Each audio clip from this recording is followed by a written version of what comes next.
I can take the dick off the table based upon my standard. You aren't gonna get hold of this dick if you ain't being the woman I need you to be. You need to realize that you need to cook, clean. You gotta understand that you're not the only woman. And if you can accept that, that's fine. That's just the beginning, because you gotta work hard for me, because I work hard for me. So that means if you get with me, it's not gonna be easy street, because I need to be satisfied, because it ain't no happy wife, happy life bullshit. It's happy Steve, happy Steve. Being strong with self, understanding who you are, is the biggest defense to bitch ass weak men. And there's no excuses for the men not to be strong. But see, there's so many forces, and then so many men are embracing weakness. I can't stand weak men. Like I don't like to talk to them. It's hard for me to talk to these losers. I've always been a winner at the winner's table. You know, I believe it's a sin to impregnate a woman who can't raise a child, you know, or impregnate a woman who's not fit to be a mother. And I think we have a responsibility in what we see today in these weak ass little feminine boys. I can't tell another man what to do, but I can't dress feminine. I can't wear nail polish. It's just something that I can't do. Why? Because if I'm walking down the street and somebody's having trouble with a flat tire, I want them to feel that they can come to me and ask me, hey man, could you help me out with this? Because those are the type of things that a man will help out with. So I need to look like a man so they can know where to come for help. Yeah, it is such a thing as toxic masculinity in the minds of bitch ass motherfuckers. Talk about masculinity, assertiveness, authenticity, transparency. How can a guy who's straight up and honest with what he does be toxic? If the media can train you to think something bad about it, you hear the word and you want to instantly have a certain reaction. You stop thinking, you start feeling. And when people learn to think and feel and not think through their feelings, that's when they can evaluate a person holistically. And they can say, is this toxic masculinity, or did I just hear something I didn't like? And why did I not like it? And they only let me go within myself to see why.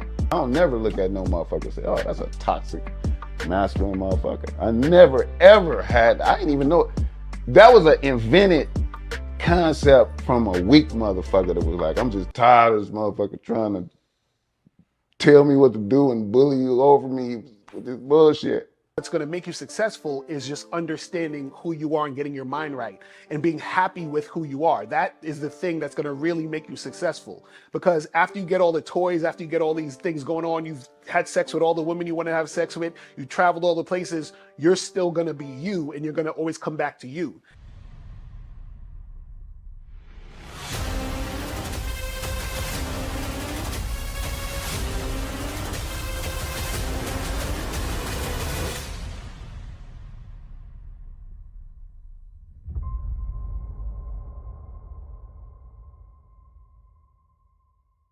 Why do I do this? Why are we even doing this documentary? I want guys to be in the best position possible. There's no way that I'm raising my voice or calling you a bitch ass nigga because I'm trying to hurt your feelings. I'm calling you a bitch ass nigga because you're doing bitch ass nigga shit. And if you continue doing bitch ass nigga shit, you're going to end up in bitch ass nigga situations. You get what I'm saying? So when I call you a bitch ass nigga, trust me, it's because I love you. Game Kings 2, the definition of man, is out right now. Click the link below or go straight to masculineidentity.com to get your copy today. Still ain't getting women? Really? Come on, son. You need to go to badboymembership.com and step up your game. What's up, y'all? It's your boy, Mr. Locario, the bad boy of the dating game, and I'm telling you that if you really want to attract beautiful women, you need to go to badboymembership.com. This is where you get 45 through 90-minute step-by-step dating advice tutorials every month. Just sign up, follow the advice, and you'll get the women you want. Go to badboymembership.com. That's badboymembership.com. It's your boy, Mr. Locario, the bad boy of the dating game, and I want to tell you about my documentary, Game Kings, the definition of game, starring myself, the Boss Mac Topsoil, Rosebud, Ron Wills, Miles Cunningham, and much more. In this documentary, you're going to learn about confidence, manhood, attracting women, and the definition of the game. To get this documentary, go to MrLocario.com.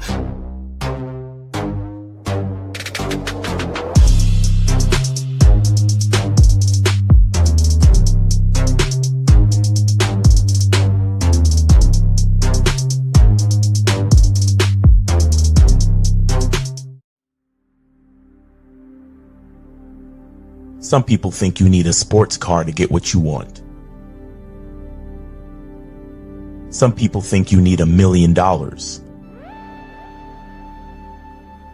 Some people think you need looks, status. The only thing you need is what they can't get unless they come straight to you. And that's your identity.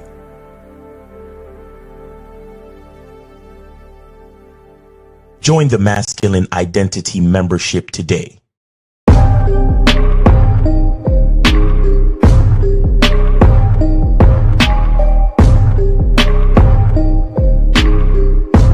MasculineIdentityMembership.com.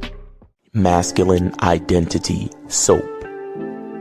This luxurious, quality, high lather, high moisturizing, all natural bar soap has been handcrafted with care and consistency to provide a quality cleansing experience for self-care, focus, and productivity. Specially formulated for cold showers. Stay clean, gentlemen. Masculine Identity Soap. Click the links below to get private one-on-one coaching sessions with Mr. Locario or Miles Cunningham to step up your game. These coaching sessions are designed to help you with your specific needs in the dating game. So make sure you click the links below right now so that you can step up your game today. Yo, we here. What's poppin'? What's good? What's going on? Shout out to everybody in the chat. Shout out to everybody in the building.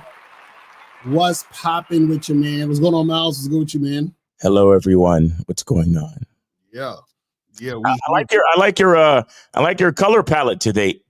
You look all fashiony, and I look serious. you look serious. Yeah.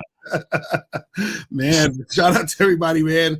Who we got in the building? Shout out to my lady April MC in the motherfucking building. Shout out to Soulmonger, Monogamous Player, June Sports, Duke Alex, Behind the Lens TV. Shout out to Unique 79. Unique 79 is in the building. Shout out to Joe Blast is in the motherfucking building. Shout out to Frankie Shy. What's good? Jillian T. Armani in the building.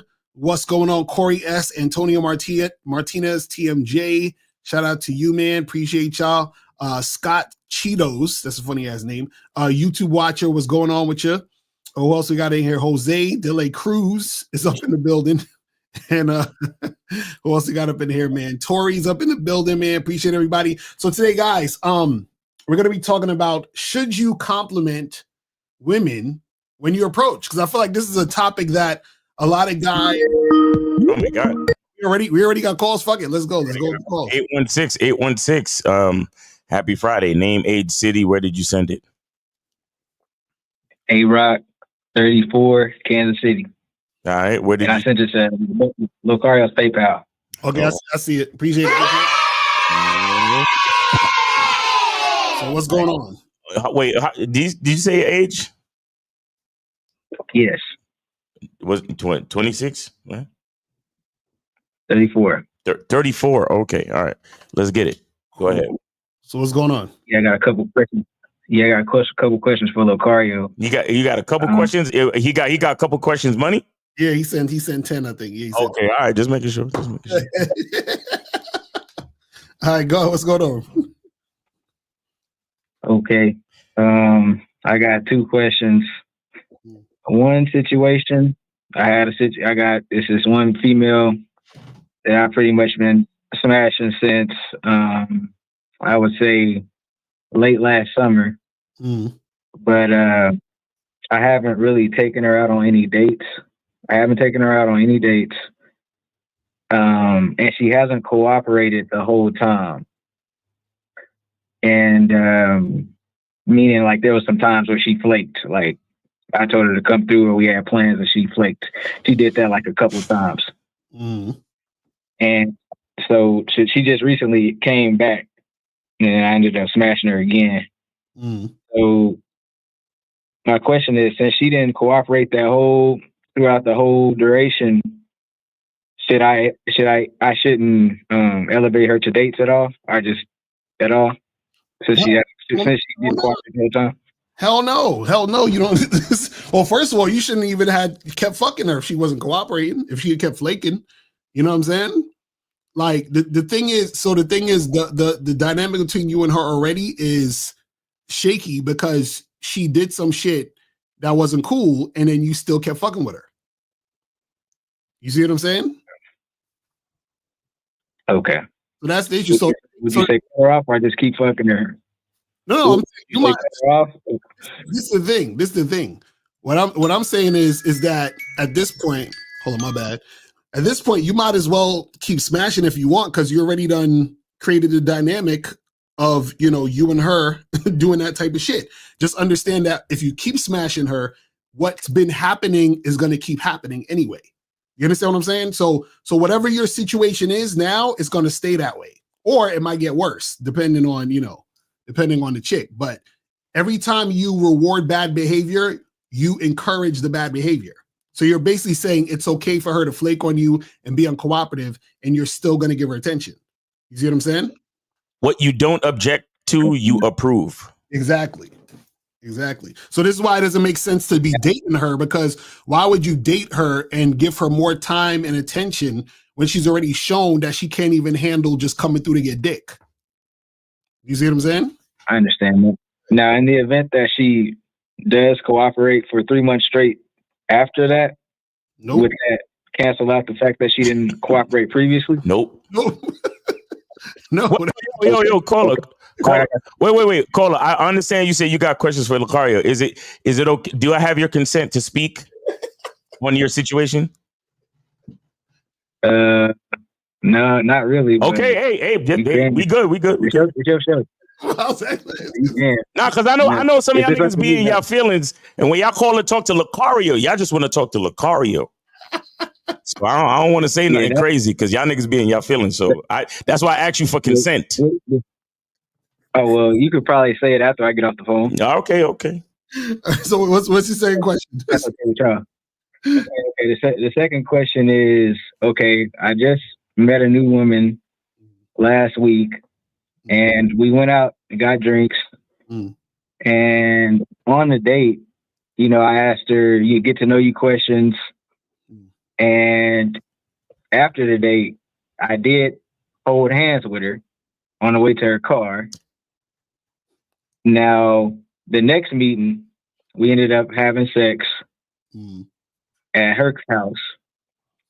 And then, after that, she was sending me good morning texts and stuff like that. So my question on that one is, did I mess up that situation by giving her boyfriend energy? Like if I just wanted that to be a fuck buddy situation? I mean, did you give her boyfriend energy? Like, what did you do on the first? Like, why didn't you smash on the first date? The first date, she said she didn't have time, but I held her hand. But I did hold hands with her on the way to her car. Did you kiss? Did y'all kiss and touch and do a lot of this shit? We kissed on the first date, yeah. Okay, so was it like a peck as she walked to her car or got in her car, or were y'all like making out, tongue all up in there, grabbing ass type shit? The second thing. Okay. Grabbing and passionate kissing. Okay, and then so she came over to and then you went over her crib the second time, you smashed, and then you didn't spend a night, or you didn't do no crazy shit like that? No, we put Netflix on, and we put YouTube on. Wait, hold on. Wait. Y'all was watching Netflix?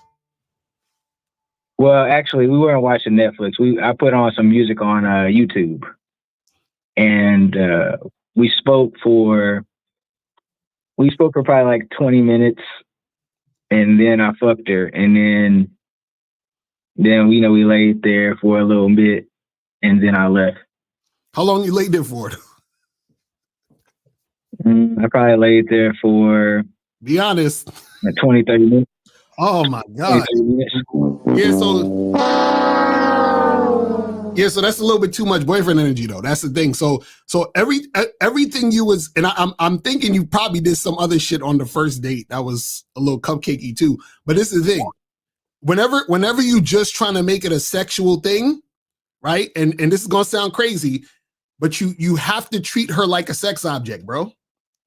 You understand what I'm saying? Like all of this, like cuddling in the bed and like taking shit slow and all that other stuff. It has to be we having fun and it's emotionally unavailable interactions, because any type of feeling that she may get that she may like she thinks that this can be something further, she's gonna run with it. So if you chilling with her for 20, 30 minutes after y'all fuck, then she gonna think it's more than just sex. This is what we try to tell y'all. It's supposed to be in and out, bro. Like you go to her crib at 8 o'clock, y'all fucking by at least 8:10, 8:15, you out of there by like 8:45. You understand what I'm saying? And that's that.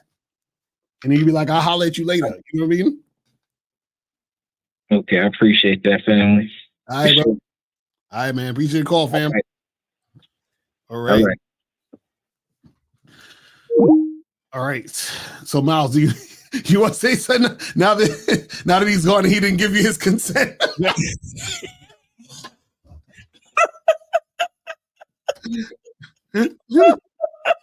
Hey, I want to respect niggas spending their money. Listen, I want to hear what you wanted to say though. That's all I'm trying to hear. I was gonna ask him how bad the bitch was. That's what I was gonna ask her. Like, yo. But guys, I'm telling y'all, man, y'all.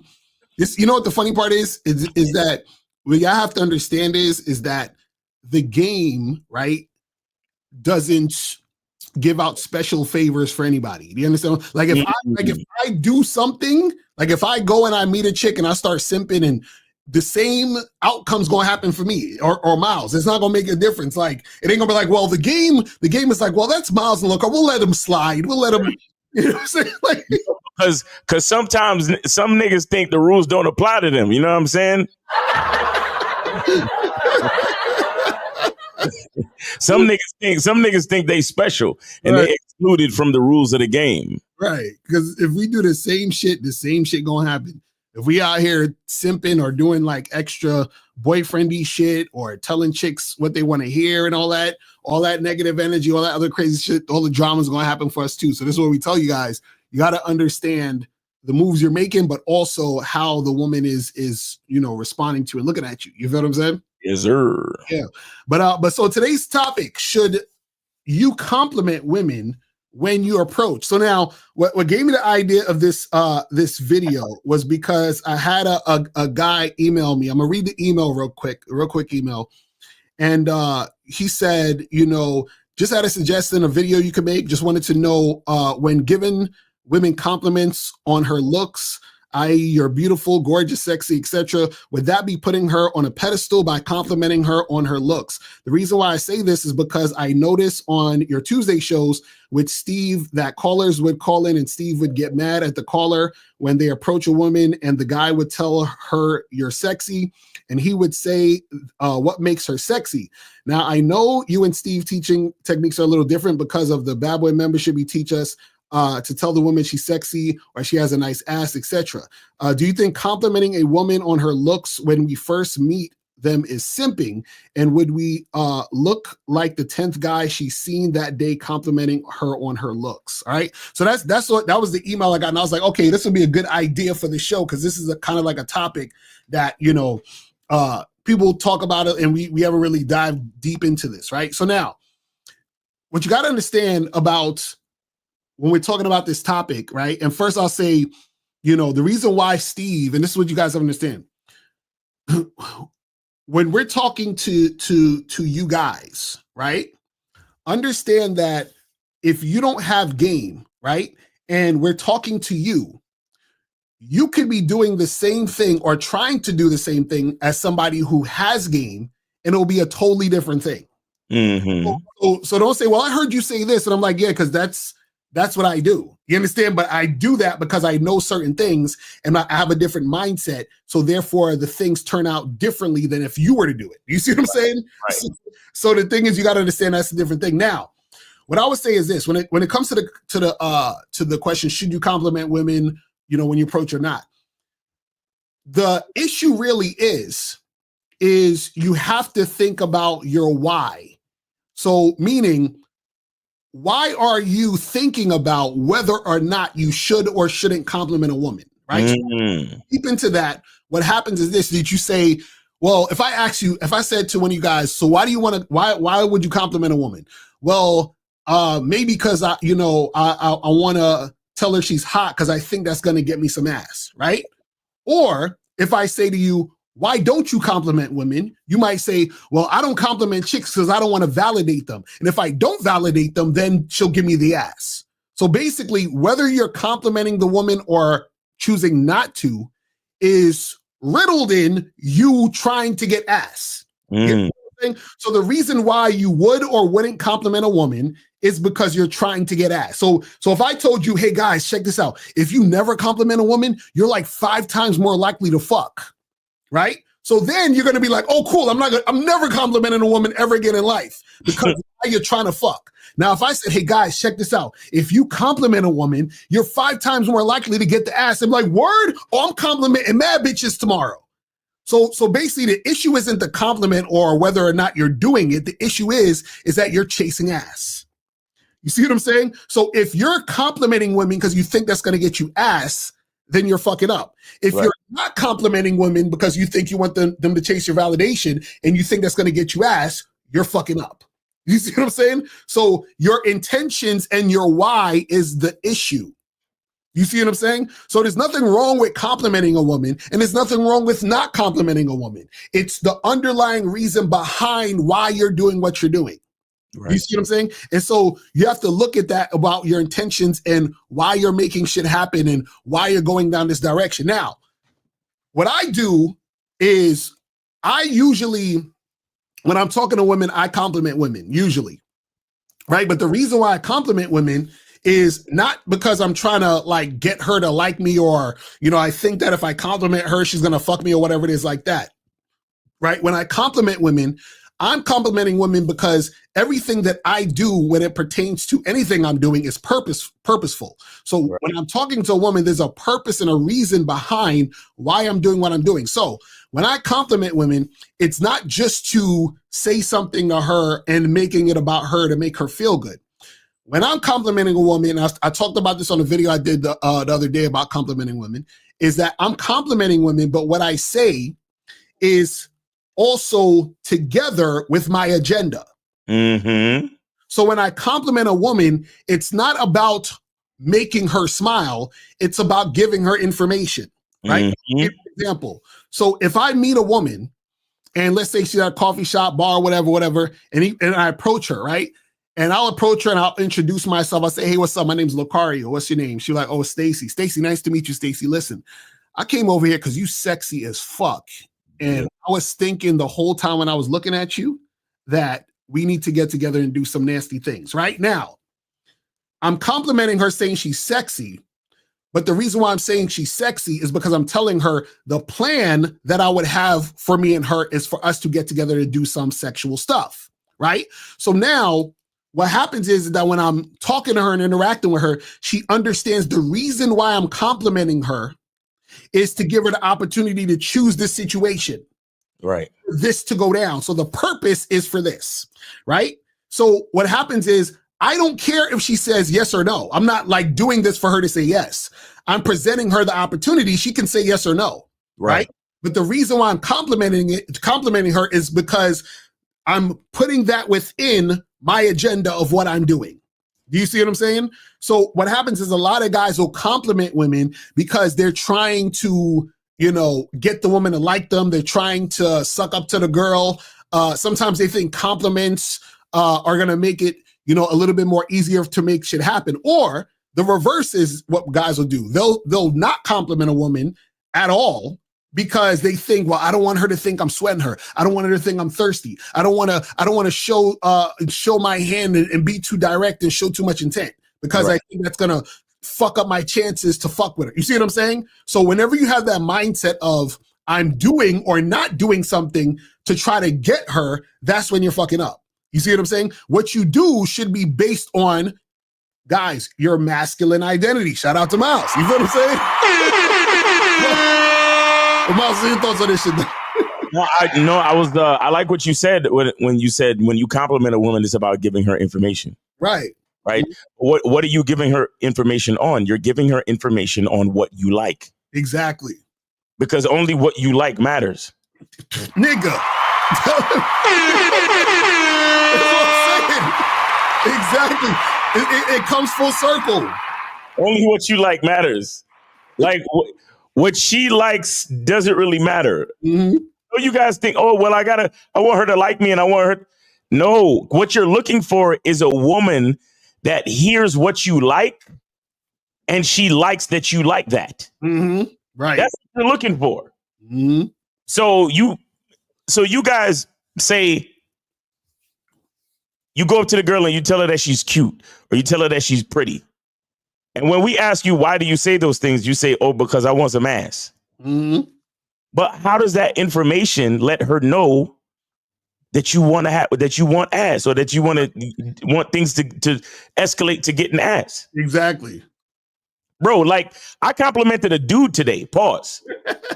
But the nigga, he was working for this company. He was working for this car company.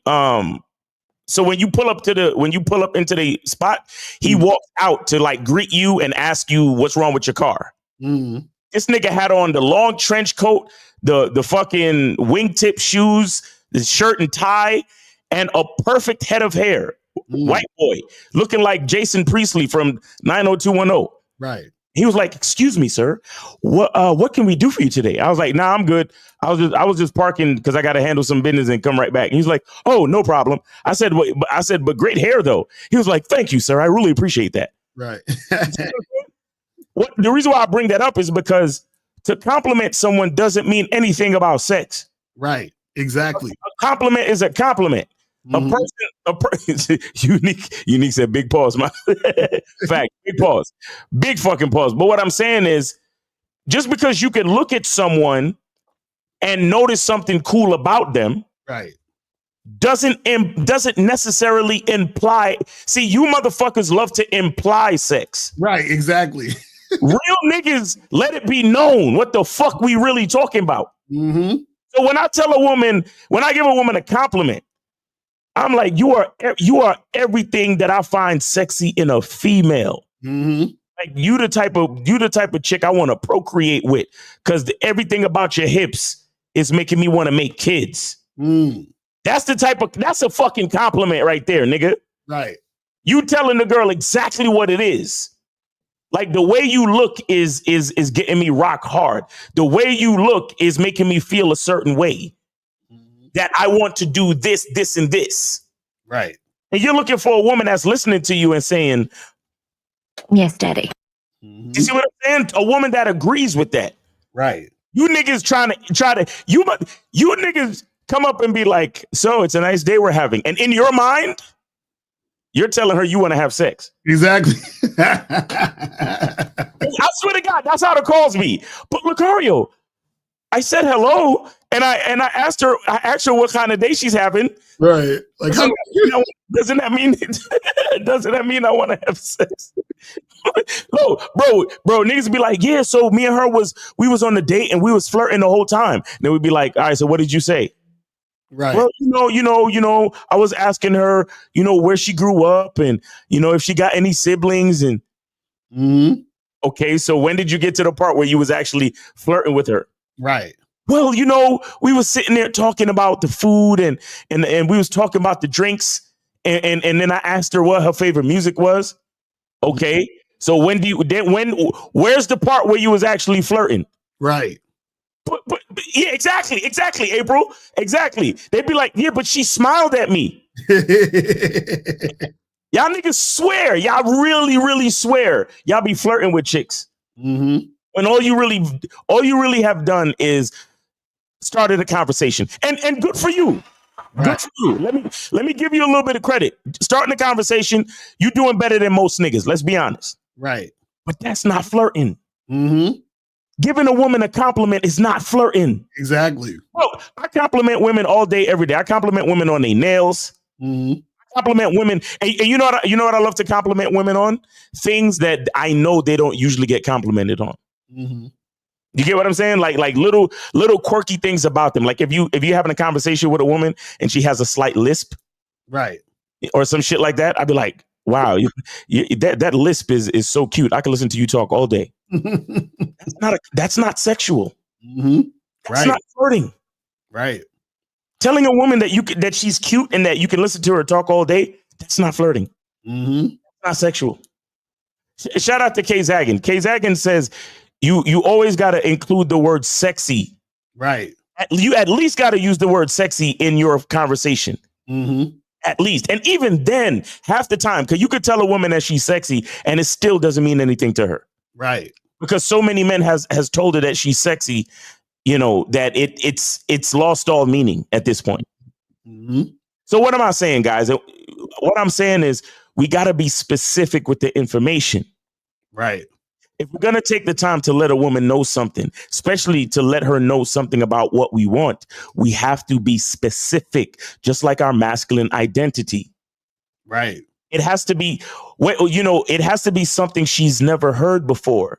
Why? Because the way you do things is different from every other motherfucker. Exactly. You understand? And what does that look like? That includes adding detail. Mm-hmm. I mean, there's a difference between telling a woman you want to smash and then telling her you want to sit on the couch, stand her up in front of you, and then slowly undo her pants. Pull the pants down right to the middle of her thigh, bend her over, and then stick your tongue in the wet place. That's specific. Mm-hmm. Full of detail. Right. You understand what I'm saying? And you and truthfully, you guys shouldn't even be. And that's something you could tell a woman, but she got to earn that actually, because I need to see the paperwork before I do all of that. I'm just saying the way she look, that's what she's making me think about. Mm-hmm. You see what I'm saying? Mm-hmm. What I'm saying is if I describe it exactly how it would happen in we could add details to the detail of my apartment. We could add details to the fabric of my couch, to the plushness of the carpet, the rug in my apartment, the unique furniture the coffee table that I have. I'm gonna bend you over my glass coffee table. Mm-hmm. You see what I'm saying? I want you to spread your titties on the glass coffee table so I can see how they look spread on the glass. Right. I don't know, but the point I'm trying to make is you add detail to the shit. Unless you're adding specific details and letting the woman know exactly what it is, you're not flirting, you're not being sexual. Mm-hmm. So the thing is, remember, it's really all about what you actually want. Right. If you want to give a woman a compliment just so she could feel good about herself and make her day, fine. You could tell her she's cute, tell her she's pretty, tell her, oh yeah, that's a nice sweater. Tell her that shit all day, every day. Mm-hmm. But you guys need to understand, and I actually did a video on this a while back, and it's called Knowing the Difference between I think I said between compliment, flirting, and just talking or some shit like that. Right. Mm-hmm. Yeah, I think a lot of guys, what happens, like I was saying earlier, is that you got to get out the mindset of trying to get something right out of the situation with the woman by either doing or not doing something, because then what you're doing is you're altering your behavior to try to get a specific outcome, right? Because it's like if you don't stand on anything or any way how you do things, but if somebody told you do this and then this will happen, then all you're doing is basically chasing pussy, because or you're being thirsty. Because like I said, if I say, hey guys, if you compliment women, they'll fuck you, right? More than if you don't compliment them, then you guys are gonna start complimenting women. And if I say, hey guys, if you stop complimenting women more than complimenting women and they'll fuck you, you'll stop complimenting women. And that's what makes you a dancing monkey. You feel what I'm saying? Because now what happens is that, you're in a situation where you're only doing it because you think this is going to yield you this result. Right. Right? What we teach you guys is for you to become the result, meaning that I don't need to do anything specific to attract women. I attract women because I'm attracted. That's it. All right, so we got 516. 516, you're on live with Locario and Miles. Name, age, city. Where did you send it? What's up, guys? Justin, 29 from New York, and I sent it to Miles in the game. Sent $10. All right. So what's going on? You got a story? You got 2 questions? What you got? Well, I feel like there's gonna be a few different questions, but I just would like to. Well, you got enough to do 2 questions though. Yeah. Okay. I'm gonna use them both. All right. So I just wanted to get your opinion on my messages that I'm sending out on dating apps. Yeah. To these women. Yeah. So basically, I'm not looking to go on any dates or anything. I just want to get together, hook up. Yeah. And I know you guys say to basically just in the first message, either just make it like memorable or different, you know what I mean? Or just tell them straight up, like, I want to get together to do X, Y, and Z. So what I've been sending out is I have a few different ones. Basically I tell them that you're my type and, I want them. And I want to see if I could add on to that and just be like, yo, listen, I want to get together and hook up or get together and do some nasty things for you. Wait, what are you trying to do? You just trying to talk? Yeah. Okay, you need to get them on the phone or FaceTime. Yeah, that's what I do. And I'm saying, like, in terms of the first message, what would be the... No. I mean, like, you have to speak, not text. Speak on the phone or FaceTime. So are you doing that? I gotta message them first. You know what I mean? Like, no, I know, but what I'm saying is, you don't need to say any of the sexy shit until you get them on the FaceTime or the phone call. That's what I'm trying to say. Like all the stuff that you're saying, save that for when you're talking to them on the phone. So all you need to do on the dating app is, yo, when are you free to talk? That's it. When are you free to get on FaceTime? When are you free to talk on the phone? I'm free tomorrow night. Let's talk. Let's get on a phone call, right? Once you get them on a phone call, then you talk all that shit. But also, does your profile say that you're, trying to make it a sexual thing? Yeah, just not on Hinge because it's fucking Hinge. But everywhere else, yeah. Right. So all you got to do is you got to make sure you're getting them on the phone. You understand what I'm saying? So all the texting, the stuff you can take all that out. I know exactly. It's too much game. No free game. Where am I at? Hold on. No free game, people. No free game. Okay. Well, what's your second question though? Are you on the Bad Boy membership? Yeah, I am. I know there's that program. Like how to that other program, fam. It's already on there. The how to send messages that'll get you later online dating apps. I break down how to do the FaceTime, how to do all that shit. You guys got to start listening to that. I'll just be like, yo, I want to, when are you free to talk, so we can get together. If everything's cool, we can get together, basically. That'd be cool. No, just tell her when you match with the girl, right? All you do is send her the first message is like, hey, what's up? When are you free when are you free to talk on FaceTime or phone call? Pick one. You understand what I'm saying? All right, I got you. And when she says, I'm free this day, okay, cool. And then you get her FaceTime, then you start talking all that shit. You see what I'm saying? But listen to the program again, because on the program, I tell you exactly what to say when you're on the FaceTime. Got you. All right. Got you. Okay. Yeah, so my second question is also kind of along these lines too. So last year I slept with, I want to say 14 women. Mm-hmm. And out of those 14, I want to say like 3 of them became like recurring situations. Mm-hmm. And I just wanted to know if that's like kind of like a normal number or if like I need to improve upon that. So you say you smashed 14 and you said 3 of them became like reoccurring chicks that you've been seeing? Right, yeah. Yeah, that's a good ratio. Like, at least they got on the roster. It was more than like 3 or 4 times. Yeah, that's a lot. That's a lot. You understand what I'm saying? That's actually a lot. You know what I'm saying? So 3 out of 14 is a lot. You know what I'm saying? Okay, because I wasn't sure, because I was like, damn, like there was 11 other ones. Some of them like I called off because I didn't want to, but like. See, y'all always thinking about the chicks. Like I'm sure y'all don't watch basketball and count all the joints that don't go in the hoop. I don't understand why y'all be. Y'all say, yeah. And this is what you guys got to understand.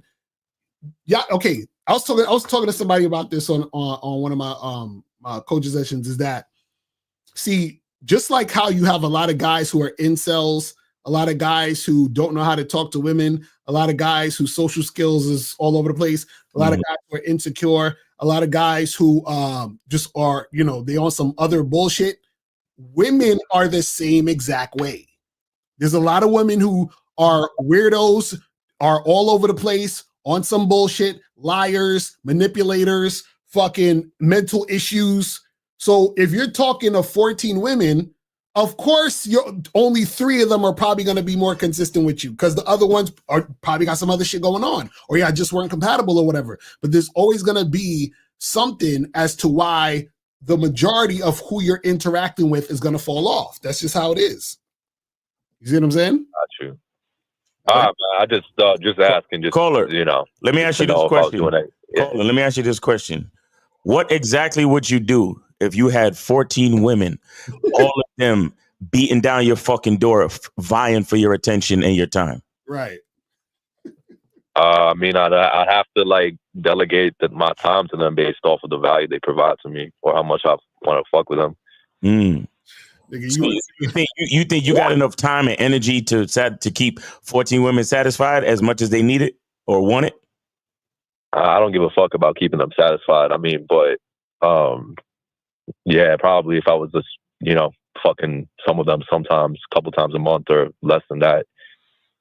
So you ready to deal with phone calls and you don't talk enough, and what's the matter, and how come I can't see you when I want, and oh my God, are you fucking other girls, and what's going on, and how come you didn't call me yesterday, and you didn't answer your phone when I called you?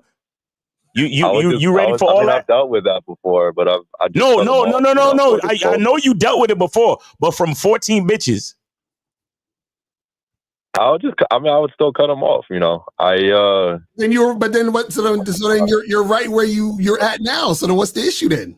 You say you would cut them off. Yeah, you're literally right where you're at, bro. So you've already cut off 11, or they cut you off. It's the same thing. What's the issue? Yeah. Okay. No, I understand. No, you see, this is why I talk about gratitude. Yo, April said I see Mr. Locario regularly, and I'm still whining about shit. Exactly right. That's what I'm saying, bro. Let me be quiet, but nigga, you know what the problem is? A lot of y'all niggas don't have any gratitude. Right. You're not grateful for life, and like Locario said. When you watching basketball, you don't sit there and worry about all of the 3-point shots Steph Curry missed. You just get excited at the ones that he make. But all of y'all motherfuckers do the opposite with your dating lives. You only pay attention to the bitches that said no. Right. But the bitches that actually fuck you and date you and want to be with you, you just looking at them like they ain't nothing, or they don't actually exist. Right. This is half of most of y'all problem. Gratitude. I swear to God. Because the majority of y'all niggas really don't have that much issues fucking with women. Right. It's just that you're so ungrateful. Nothing is enough for you. So you got a chick in your life, and she fucks you every once in a while. Jay says same with me, April, with Miles. Listen. See, both our women are letting you know, guys, what the deal is. Y'all gotta understand. Like, this is how y'all talking about y'all want 14 women and shit. Y'all crazy. So I'm just saying, man, you gotta be grateful, man. You gotta be grateful.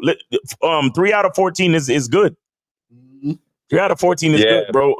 See, the thing is that you know what they say, the grass is greener where you water it. Right. You know what I'm saying? Like you looking outside your yard. Why are you worried about the grass outside your yard? Right. Worry about the grass inside your yard and water the fuck out of it. Put some fertilizer on that bitch. Mow the lawn. Landscape that bitch. Mm-hmm. See what I'm saying? And you'll be straight. Trust me, you'll be straight. Facts. You feel me? I think it also comes down to like what you also mentioned before, Miles, on your programs, like overthinking. Exactly. I just wanted to, because I was just trying to make sure, like, I was, doing everything, the way I was supposed to, and nothing was getting fucked up on my end. That's mainly what it was. But that's why I was asking. But definitely, I always could work on my gratitude. I think everybody could. So it's a good point there too. Yes, sir. All right, man. Appreciate you, man. Thanks for the call. Thanks for supporting the show. Have a great weekend. All right. You too. All right. We got 402. You are on live with Locario Miles. Name, age, city. Where did you send it? This Prodigy. I sent it to Miles. Okay, I see you. You got you sent the 10 spot in there. You got 2 questions, or we got a free call? Like what's the deal? I got 2 questions. Okay, 2 questions. All right. Go ahead, bro. All right. So let me ask you both of you a question, and I guess the people in the chat, I guess y'all can respond too.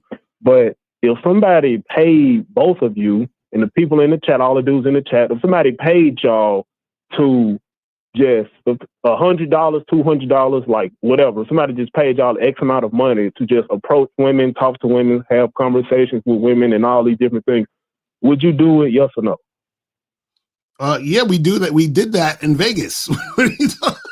Wait, are you talking about training people or just doing it on our own? Well, no, not training people. I'm saying, like, if somebody just paid you guys just to just talk to women, just to flirt with women, talk to women, have conversations with women, drink with women, just congregate with women. You feel me? Like, would you do it? Well, I do it for free, but yeah, if they pay me, I'll do it too. Yeah. Why not? What's the point of the question? Bet. What's going on?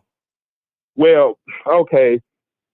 So I recently encountered a dude that pretty much like this dude, you can't pay him to talk to women. Like somebody offered to pay this dude $100 to do exactly what I told y'all, to just talk to women, to just be around women. Yeah. And he just have a super high standard of the women that he want to talk to. You feel me? Like they have to be 8s, 9s, and 10s. But I'm like, bro, I'm just paying you just to be around women. Like, why don't you want to do it? Like, why is your standards so high?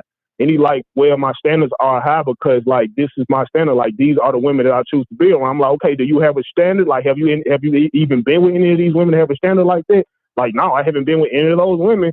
But I'm like, why do you have a standard like that? It's because that's just what I want. I'm like, bro, you operate in delusion, bro. You feel me? So I'm like, okay, how about this? Since you've never been with any women, how about I pay you to actually just be around women? Like, are you willing to take this challenge up? Yes or no? No, I'm not willing to do that. That was the situation with that guy, that random guy I'm naming. And my second question to you guys is this: what advice would you give to that dude that pretty much said, no, I don't want to take an offer where I'm paying you $200 to approach women or just talk to women and all that? What advice would you give to that individual? Well, I would tell him that he needs to get some coaching because what most people do is, so this is what you got to understand. Most people try to find ways around, not doing certain things that they're scared to do. You feel what I'm saying? So either he's scared to approach women or he might be gay. You understand what I'm saying? And trying to figure that shit out. You feel what I mean? But the thing is, my question to you would be, why do you care about this guy approaching women or getting women? Well, it's just flabbergasted. I just don't understand it. Like this is something that I would do for free, and somebody is offering to pay you to do this shit. It's like what's going on? And the dude did a hit piece video on me or whatever. But I'm just saying, like, it's just weird. I don't understand it. You feel me? But that's that man's masculine identity. That ain't for you to understand.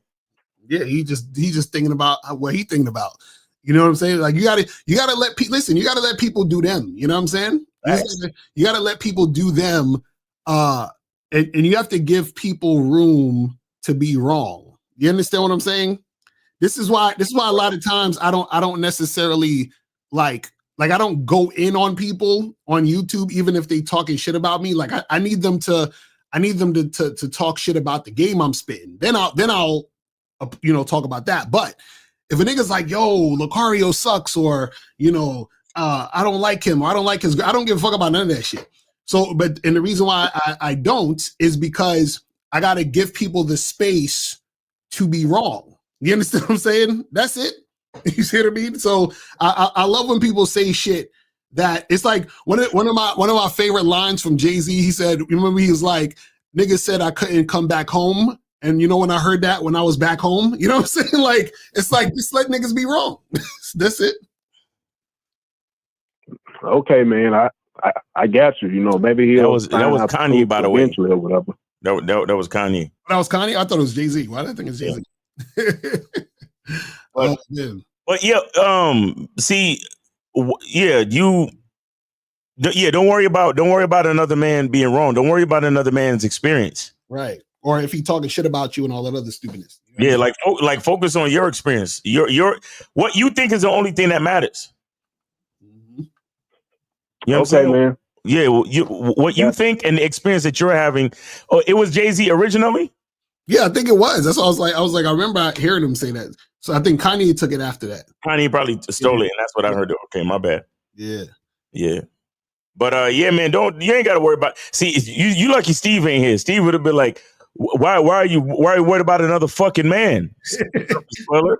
You know what I mean? Like, I'm not. You know what? I'm not gonna even. I ain't gonna say nothing about him. But yeah, I understand.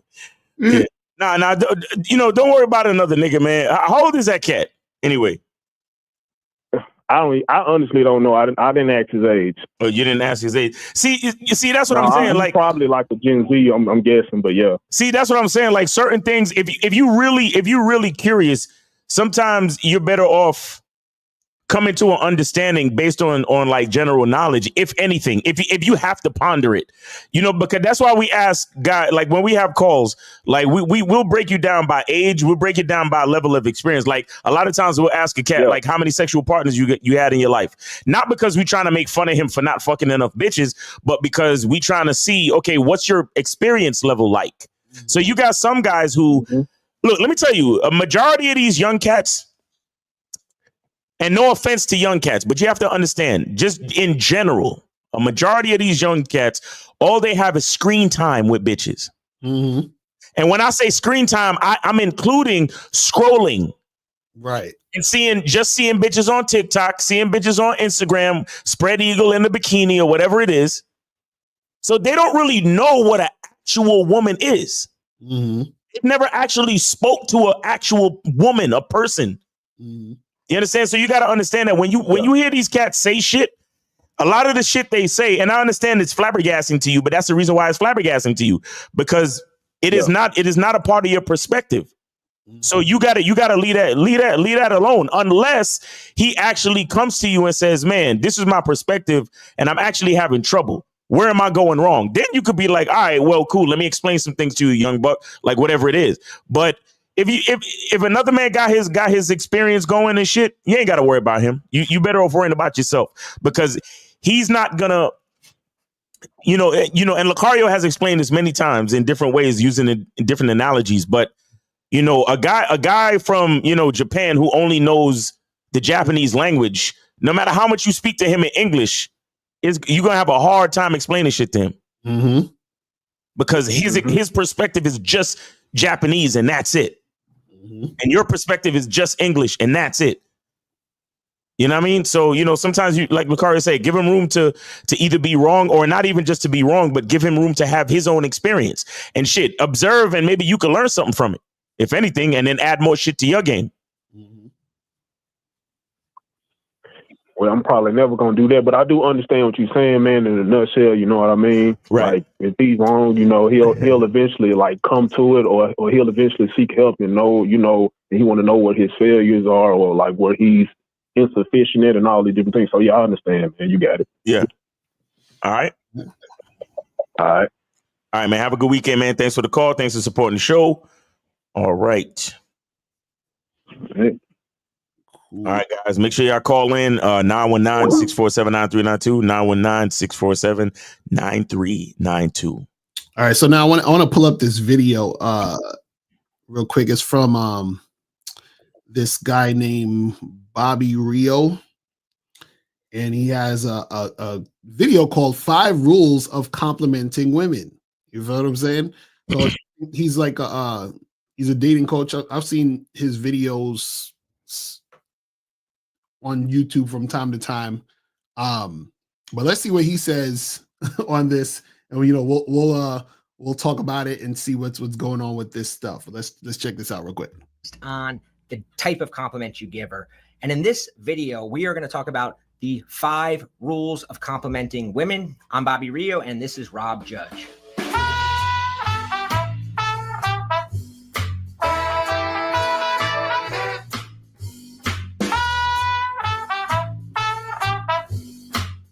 So many guys get complimenting wrong. They think that the compliment is actually going to make the woman like her more, but they wind up killing their value, killing the attraction because they do it totally wrong. So why don't let's go through the 5 rules for complimenting a woman the right way. Yeah, sounds good. I'll let you start with number 1. The first one is pretty simple, right? Your compliment should be unique. And here's what I mean. We've all met the woman with beautiful eyes. And if you're a woman with beautiful eyes, how many guys do you think have told you that in the last 3 months alone? Yeah, absolutely. And that's what a lot of guys don't realize is that every part of your communication strategy with a woman is intended to make you stand out from the crowd. And when you're complimenting her on something that is like the low-hanging fruit, it just makes you seem like every other guy. Yeah. So when we so y'all saying they PUAs, that's funny. But this is the thing. So I agree with part of that, and the other part I don't agree with. So I agree with the part of whenever you're standing out, period, when it comes to this game, is important because that differentiates you from other men. This is why we talk about having your masculine identity, things like that. Now, the part that I disagree with is also you have to look at it from this angle too, right? Is that because he was saying, well, if she has beautiful eyes and everyone's telling her she has beautiful eyes, and you saying it's not going to make a difference. Right. But the difference is that you're saying it. Right. So a lot of times what happens is that, and I see this a lot, is that people disregard themselves. Like a lot of guys disregard themselves in the interaction. It's kind of like, oh, well, I'm just like everybody else. Like, no, I'm a different motherfucker. So even if I literally said the same words as another guy, I'm not him. You understand what I'm saying? So it's coming from me. Because just like, for example, think about this. Think about if you guys, let's say for whatever reason, you get a bunch of women complimenting you about something, right? And let's say 98% of the women that compliment you about whatever that is average to below average looking women that you're not interested in or attracted to, or whatever. So you're like, whatever, thanks, appreciate it, whatever, right? But then let's say the girl that you are attracted to comes and gives you the compliment. She said the same thing as the other motherfuckers, but all of a sudden now you're interested in talking to her. Why? Because it's her. Mm-hmm. So a lot of times what happens is you guys disregard yourselves in the interaction and you put yourself in the crowd of every other motherfucker. You see what I'm saying? So you gotta really have that confidence and that arrogance when you're talking to these women. This is the thing that draws them in. This is the thing that pulls them into the situation, is that arrogance of like, I'm that dude. Like, you know what I'm saying? So like whenever I approach a woman, I talk to her, right? I'm never thinking about like, oh man, like she must have heard this before. Cause I'm like, she hasn't heard anything from me yet. She hasn't heard it from me. Yeah, so I'm telling you guys, you gotta understand this shit. She ain't hear my voice say it. Right, exactly. So I'm saying. Right. So let's continue. Talk about this. We're talking about early in the dating phase. Obviously, this applies long into a relationship, but early in a dating phase, you're hanging out. You've been hanging out with her a few times. You want to give her a unique compliment. What's an example of that? Sure. So one of the things that I try to do is I'll try to listen very closely to what she's saying and really trying to pick something out of, maybe it's a unique perspective that she has. It could be her sense of humor, but it's going to be something that I'm going to try to tie that to something that, or at least I'm going to try to phrase it in a way that makes it sound unique to her, that makes it sound like it's genuine. And it's also that it's spontaneous. So if she makes a joke that is genuinely funny, I'll laugh. And like, well, man, this is like so rare. Like a girl can make me laugh. And I've only known you for like 5 minutes. You're like good sense of humor. We're off to a good start here. All right, now I gotta hit him with the button. See, it's a very you guys gotta be very careful because some of y'all don't see this yet. And this is why whenever we do these debates or whatever on the Game Global and all this other stuff, this is where all the issues come in. He's like, I'm trying to make this such and such and such for her. Right. You see what I'm saying? Exactly. So I want you guys to get out of this mindset of doing things to try to impress her in order to get her to like you. Mm-hmm. Because it's low-key simping. You understand what I'm saying? See, again, when you're interacting with women, you're giving them the opportunity to choose you within the interaction that you're having with her. Right? So what she's experiencing is who you are, but you're not trying to do anything to impress her or make it about her. You understand? Just like you're saying earlier, Miles, he was like, it's not about her. It's like, who the fuck? It's like, I don't care. You understand what I'm saying? Because the more that you're trying to do things to make it about her, then that's your mindset of dealing with women. And then that's how you're going to come across, or that's how you're going to interact with women in general. You see what I'm saying? Right. You guys got to be careful with that shit. Got to be careful. Like that's a good compliment because now you're also tying it to, you're adding a little bit of that spontaneity, which also makes it come off more attractive. Yeah, there's two things about that, right? It's a unique to her, meaning it's something that she probably doesn't hear from every other guy, but it's also unique in the sense that you're revealing something about yourself in the compliment, as opposed to the one we gave earlier. It was like, that's the first time you said something right. Exactly, right? That's what I'm saying. Here we go. We're getting somewhere. We're getting somewhere. Oh, you have nice eyes. Well, what did you reveal about yourself? Nothing. Yeah, that you're not blind. Yeah, you're not blind. Whereas doing what you just said, it not only is a unique take on her, but it's also revealing a little bit about yourself. The other rule that I would say, the next rule is, it's always better when in doubt, compliment her behavior and not her physical appearance or like what she's actively doing or conveying about herself. Now, I'm going to say this. So I get when guys say this, they say don't compliment her on her physical appearance. And the reason why I understand why guys say this is because, these guys, a lot of times they're talking to guys who are so enamored by a woman's beauty. Right. Where you sound like a fucking thirsty puppy, crazy. Oh my God, you're so beautiful. Oh my God, you're so amazing. I'm so grateful that you're here. I never knew a woman that looks as gorgeous as you would ever go out with a guy like me. Like, it's like niggas do that type of shit. You know what I'm saying? So I get the idea, but the thing is, again, is when you're saying don't compliment her physical appearance, right? It's still, again, going in the direction of don't compliment women to try to get her. Do you understand what I'm saying? Like, you guys got to understand, it's like whenever you're doing or not doing something in the attempts of thinking that this is going to get me the girl, that's where you're fucking up. But you're like, but Locario, I am trying to get the girl. And see, that's why you're fucking up. You know what I'm saying? It's not about getting the girl. It's about giving the woman the opportunity to fuck with you. What you guys understand, this is a difference. The woman, you're giving a woman an opportunity to fuck with you. Think about this. Women, 90-some% of women don't talk to any, they can't talk to any man unless the man approach. Right. So you're giving the woman an opportunity. Right. So if I'm giving her the opportunity, why am I trying to get her? You understand what I'm saying? I'm giving you the opportunity.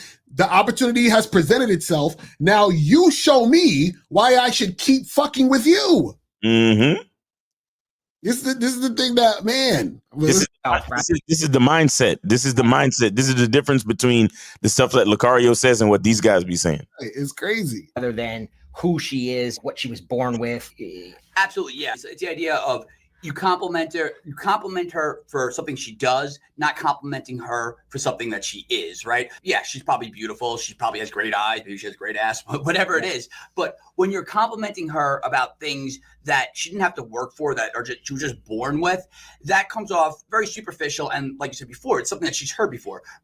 But also, too, the thing is this, right? Is what is a woman like? Unless he's talking about in a long, because I'm thinking about just the initial approach. Mm-hmm. Or a girl at a bar, club, whatever. You don't really know anything about her skills, whatever the fuck she's doing. But also at the same time, remember, when a woman's getting with you, she's getting down with your program. So if I'm complimenting her about what she's doing, it's really complimenting her for doing what she does under the program.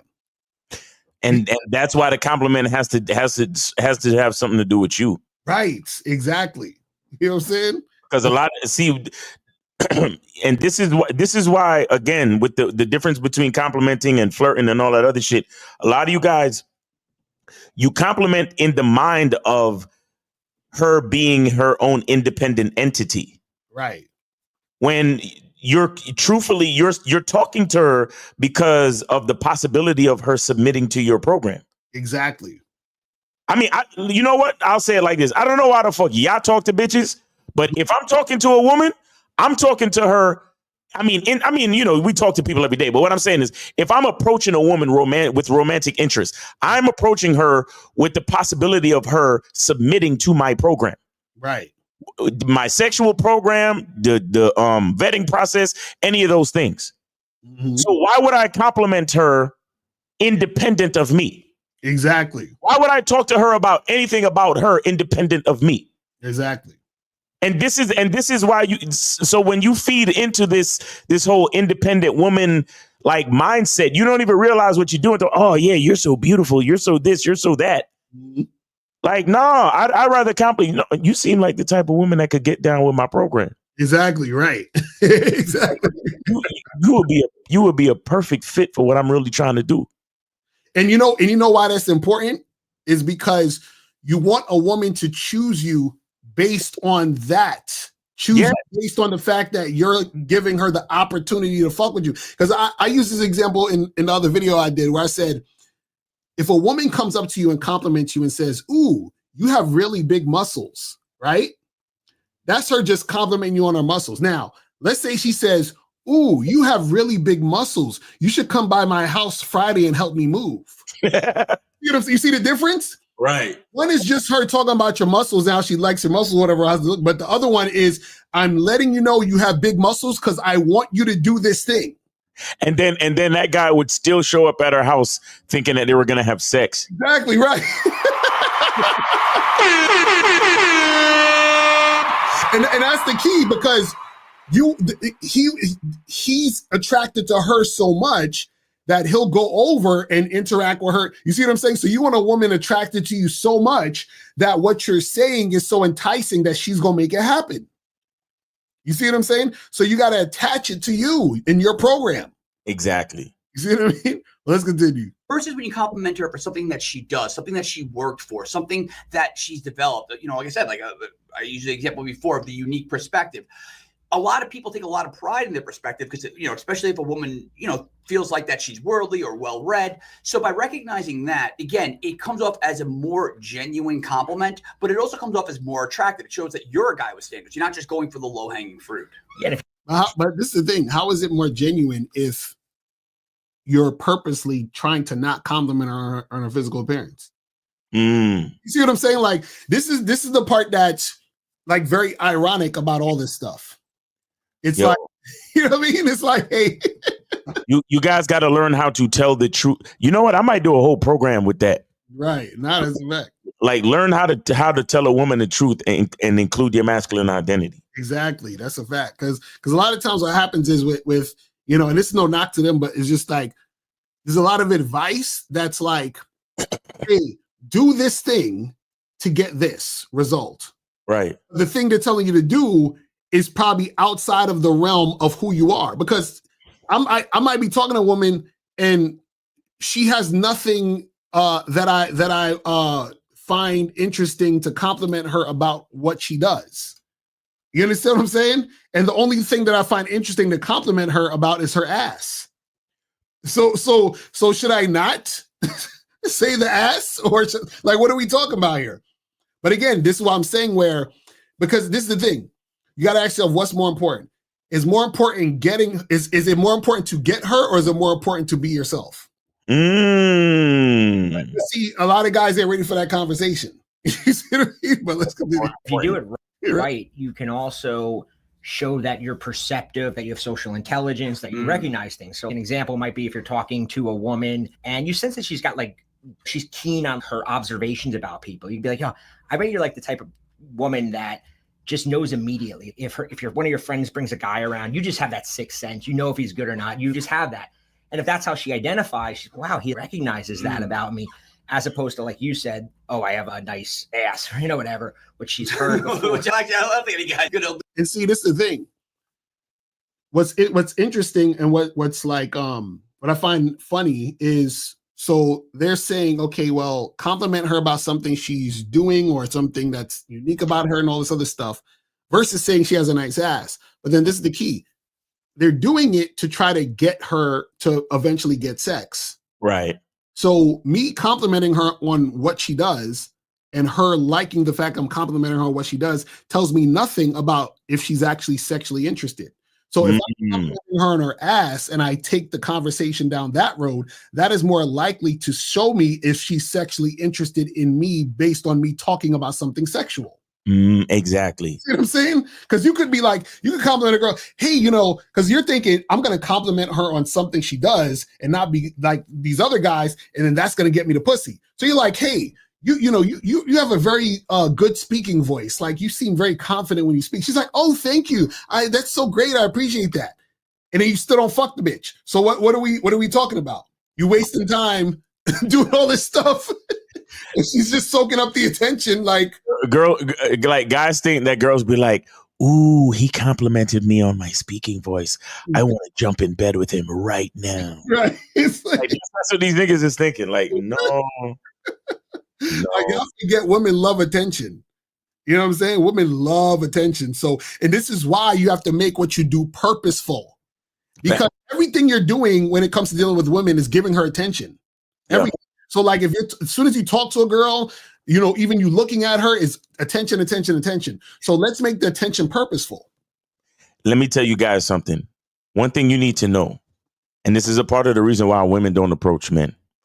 Women don't, you know who rejection hurts more than you? The man. It hurts her. It hurts the women. Mm-hmm. A woman is too emotionally fragile to take rejection. It's so funny how these bitches is so strong and independent, and they still couldn't deal with approaching men. Right. But I bring that up. I say that to say this.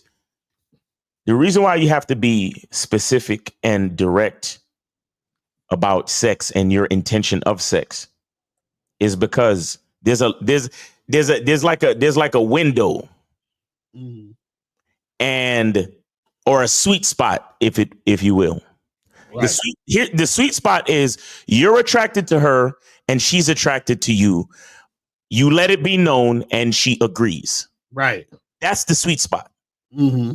But let me tell you about everything outside the sweet spot. And it's mainly two worlds that are outside the sweet spot. The first world is you're attracted to her and she's just not attracted to you. Right. So you let it be known and then she lets it be known that she doesn't agree. Mm-hmm. But here's the other side of it, why you have to let her know what it is because you can't say a general compliment. Think she wants to have sex with you. Because if a woman tries to throw herself at you without you actually letting it be known, there's a possibility you might reject her. That's a fact. That's a fact. Because, look, Locario, how many times have you complimented a woman you would never touch? Right, exactly. That's a fact. How many times have you walked past a woman and, hey, it's a nice day. Oh, that's a lovely dress. I really like that dress you got on. But I would never touch you with another man's dick. Exactly, right. So you can't expect a woman to jump on you just because you told her she's cute. Right. Mm-hmm. Because there's still a chance of her being rejected. Right. In her mind. This is in her. She's like, oh, well, he complimented me, but that don't mean nothing. He just complimented me. Mm-hmm. I don't know that he wants to get me naked. Exactly. And I'm not going to assume, because if I assume and try to throw myself at him sexually, he may reject me. Right. And then beyond that, he might call me a slut and a whore and all this other shit. Right. That's what, so guys, you got to know, you got to realize what's going on in the mind of the female she's so fragile, insecure. Mm-hmm. And very she's easily breakable, bro. Right. This is why we got to be the strong ones. This is why we got to deal with the rejection. This is why we got to put in the work and do all the talking.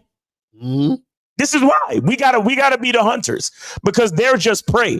They're just trying to survive. Right. And that's why you give the woman the opportunity to choose by you letting her know what it is, so that you give her the space to say yes or no. Exactly. Exactly. Because most guys are scared of rejection, but you're built for the rejection. She's not. Exactly. You know what I'm saying? She's not built for it. That's why you're supposed to be the one who sets this stuff up to make her have the opportunity to choose it. Yes, sir. You understand? But this is the key, though. A lot of you guys don't see yourself as that guy, which is why you're scared of rejection. You're looking for a woman to not reject you, to tell you who you are. See, this is the thing. It's like, I always like to use the NBA, for example. The NBA will they'll get somebody to scout these players to be on an NBA team, right? You think the NBA give a fuck if a nigga don't want to be in NBA?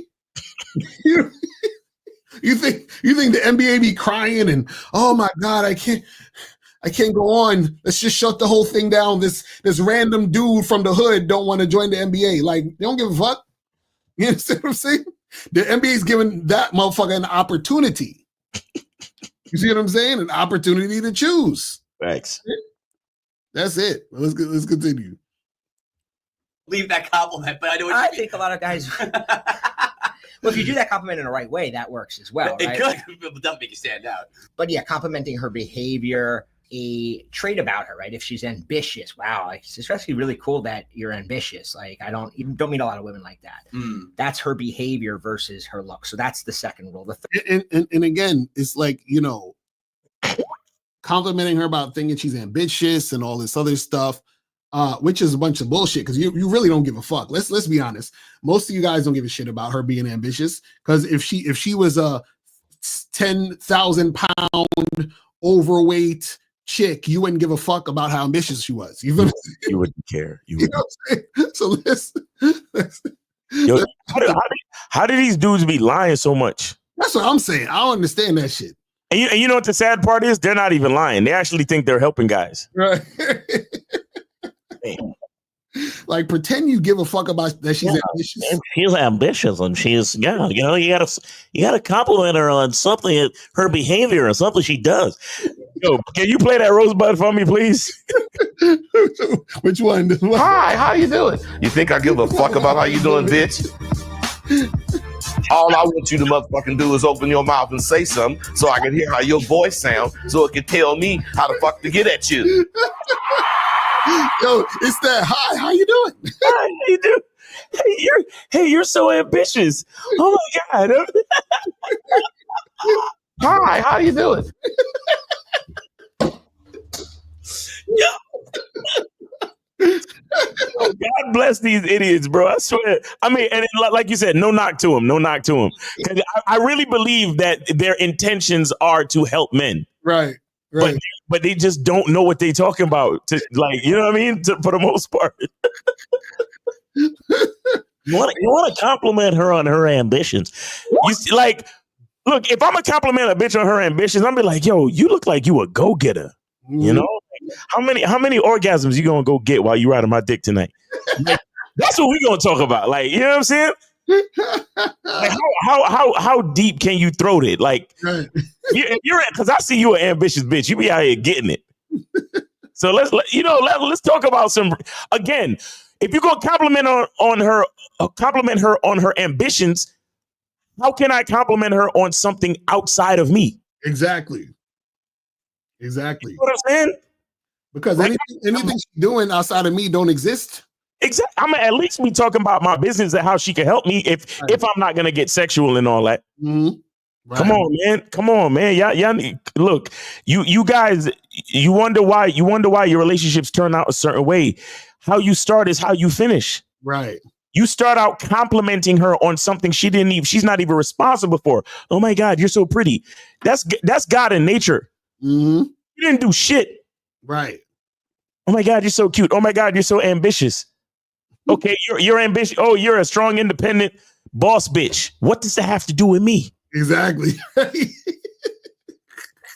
And trust me, whether she knows it or not, she's asking the same fucking question. Mm-hmm. That's why so many you guys don't even realize what you're doing when you go up to a bitch. Right. Hey, I think you're really cute. You know what she's asking herself? Okay, fine, motherfucker. What does that have to do with you? Right. Exactly. Why are you in my face right now? What does me being cute and looking all sexy tonight have to do with you? Mm-hmm. That's what she's really asking. Right. And so when you guys compliment a woman and leave yourself out the equation, it's what you don't even understand is how you just rejected yourself. Mm-hmm. Because you left yourself out the conversation. You left yourself out the compliment. Yeah, because what does she have to choose now? Exactly. You know what I'm saying? So ultimately, you rejected yourself based on what you just said. Right. That's what y'all don't understand. That's wild. And this is one of the main reasons why you have trouble attracting women, because you just running up on them, talking a whole bunch of shit that don't got nothing to do with you. Right. You talking about you trying to smash. Don't smash and got something to do with you. Right. Don't getting together and going out on a date have something to do with you. Mm-hmm. So what the fuck you talking all this shit that don't got nothing to do with you? Right. The bitch looking pretty and cute and all that other shit. If anything, it has to do with her mother and her father with the genetic mixture. Again, that's God and science and nature. Mm-hmm. Universe. Nothing to do with you. Right. Y'all be doing the wrong shit. You gotta talk about yourselves. You gotta talk about yourself. Mm-hmm. And then you find the women that wants to, you looking for the woman that when you say something about yourself, then she says, tell me more. Right, exactly. Those are the women you're looking for. He's like, I want to be a part of that shit. I want to be a part of that shit. Exactly. There we go. Third rule that I would say to keep in mind is the balance, okay? Because anytime you give a compliment, you're actually creating momentaries of tension between you and her. And it could get really weird. So if you're on a date and you look at the woman and you're like, you're really beautiful. Or even if you use the right compliment where you're like, you really have an amazing sense of humor. And now she's on the spot. It's this sort of thing she goes, thank you. And then it dissipates.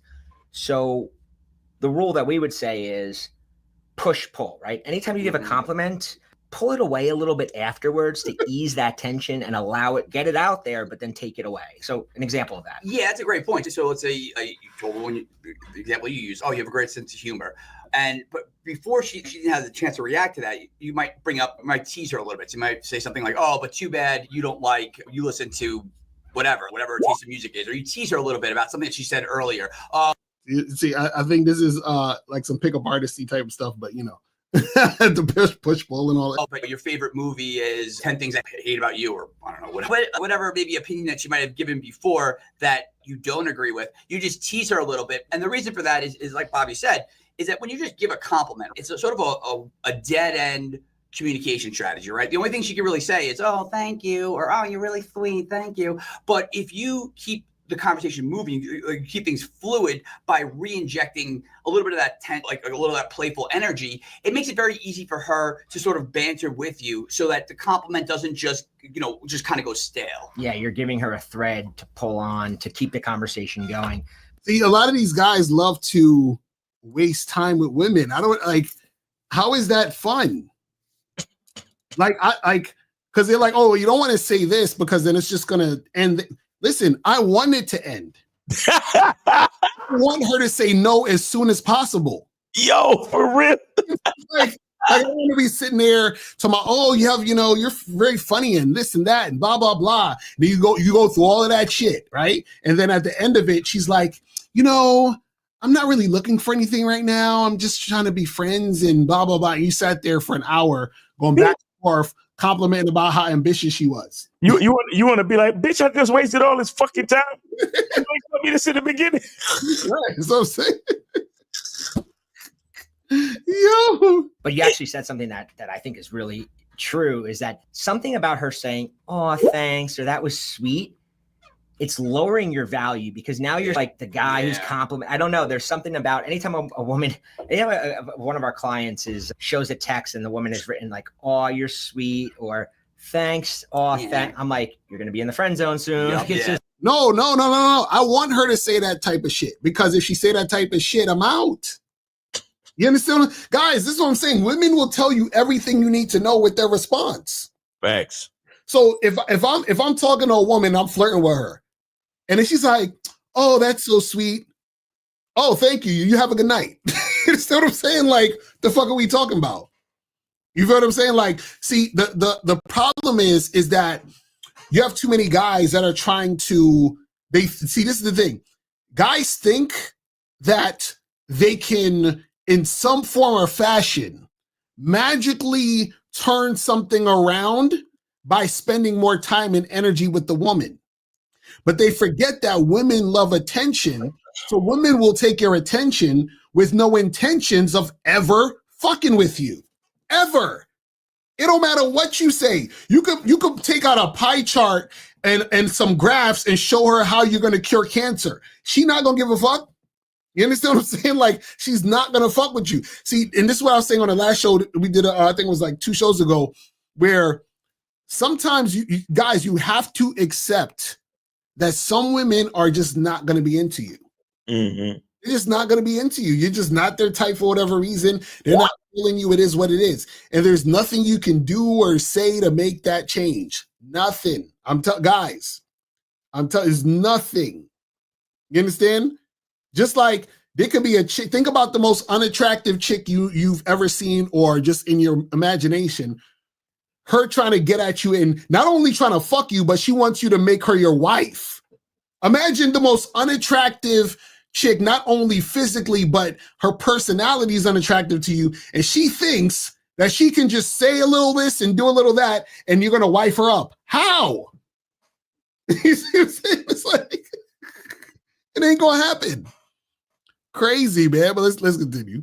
It's like womp womp. Yeah, there's just something about the mentality of her treating you like that. Oh, that's so sweet. It's like guys think, oh, I got points, but no, you actually didn't get points. You're just So by pulling it away, like you said, But you see, also, I'm noticing the way he's talking about this, getting points.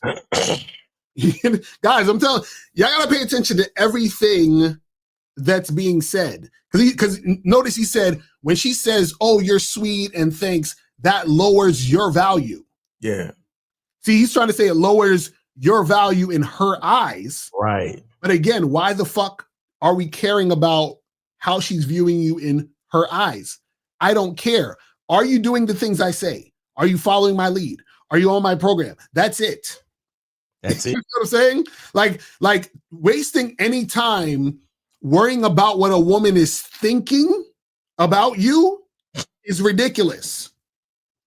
Don't waste any time on that shit. Because I'm not, see, when a chick is cooperating, I'm not sitting there thinking like, oh, well, you know, she likes me and she really thinks I'm a cool. I don't give a fuck about her thinking I'm a cool guy or liking me. All I'm looking for is, this is the opportunity.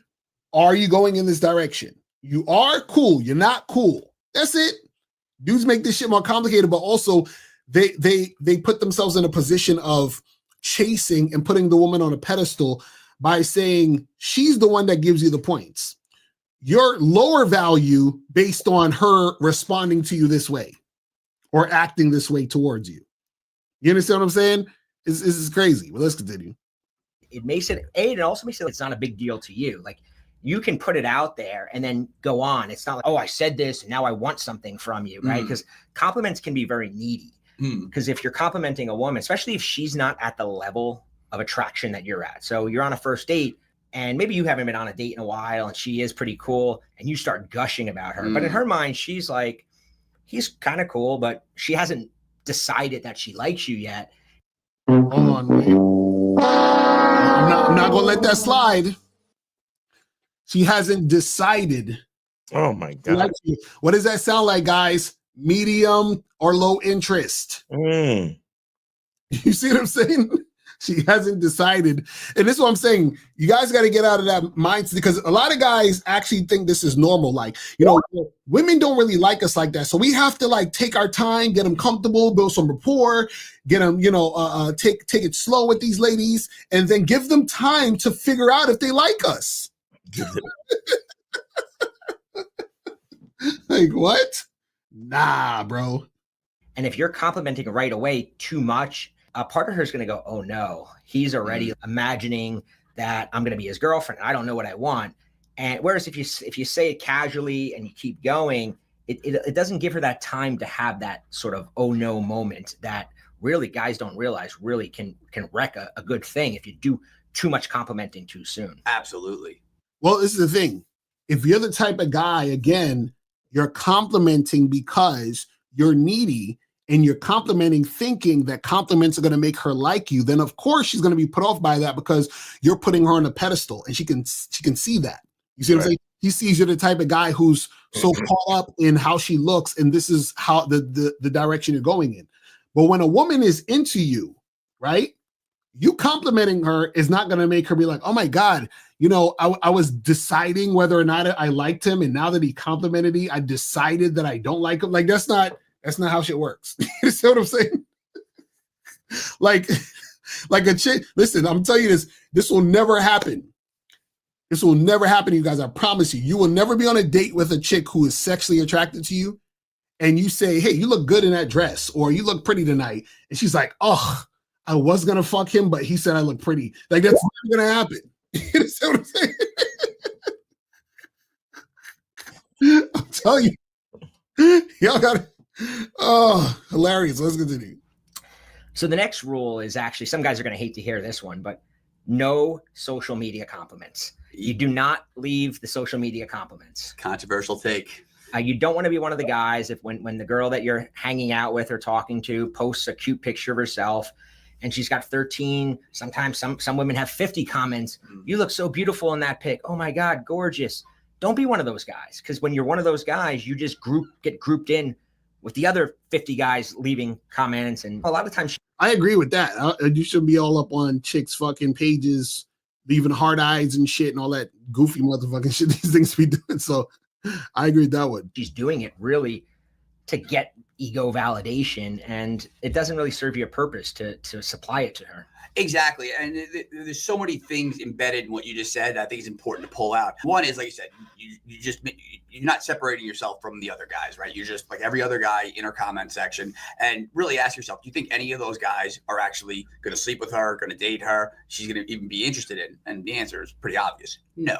But the other thing too is another reason I think that it's important to, not to necessarily waste a compliment, because again, you should use your compliment sparingly. It's just like anything, like any kind of currency, right? They lose their value if they're too 100%. Abundant. But ask yourself. I gotta hit the button.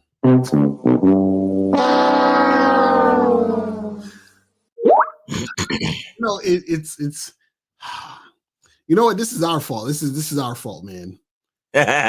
we know too much. This is our fault. This is, you know, because it's like, you know, it's like abundance is life. It's real. Like, when you're a guy who's valuable, you have a masculine identity, you know who you are, you understand how valuable you are, you're never losing value.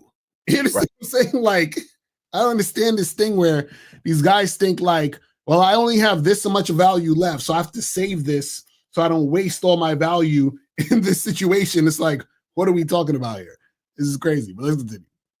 When you compliment a woman on social media, where's that going to go? She's on social media. You guys are not together. Like, you're not going to move the needle in terms of her feelings toward you at all when she's sitting there on her phone and you're miles away.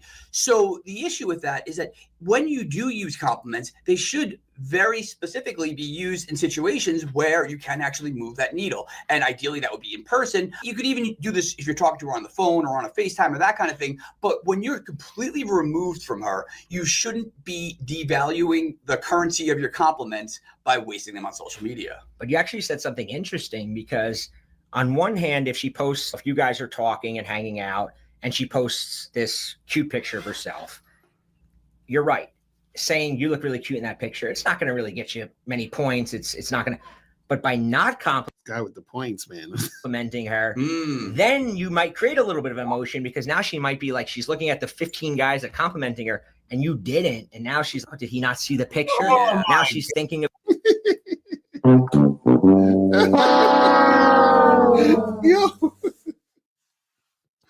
Bro, these guys are just so feminine centric. That's the issue. Like, they're spending so much time in the brain of the female. It's like, yo, like, it's funny. Why would, if you're that guy and women are attracted to you, why do you care or think this deeply about what you're doing in this type of situation and her response to that? Like, why would I, like, first of all, I'm not going to be on her social media liking her shit because I don't care. You understand what I'm saying? Like, I'm probably not going to be following her anyway. You understand what I'm saying? Unless she's my woman, like she's my girlfriend, wife, whatever. That's the only chicks I'm really following like that to even give a shit. But let's say it's just a random chick, right? I'm not paying attention to that. But me not paying attention to it is not to like entice her to be like, oh, Locario's not paying attention. Oh my God, I wonder why. And now my attraction is I'm getting so hot and turned on, because Locario's the only one that didn't like my picture. You understand what I'm saying?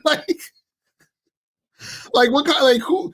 And this is what I'm saying, where you have guys out there who really actually will do this purposely, like I said earlier, not complimenting just because they think that's going to get her riled up.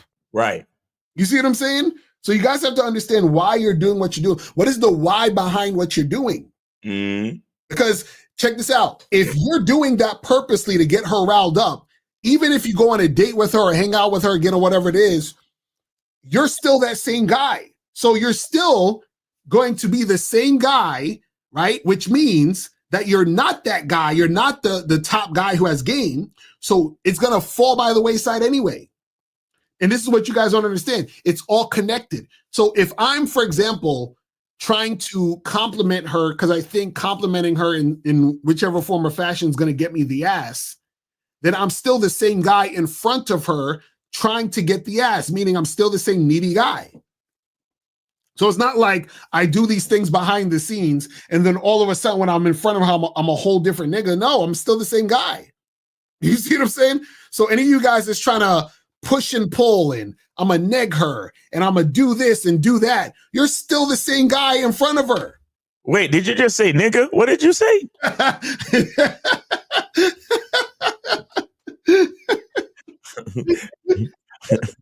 Wait, could these white boys have just been trying to use the word nigga on the low?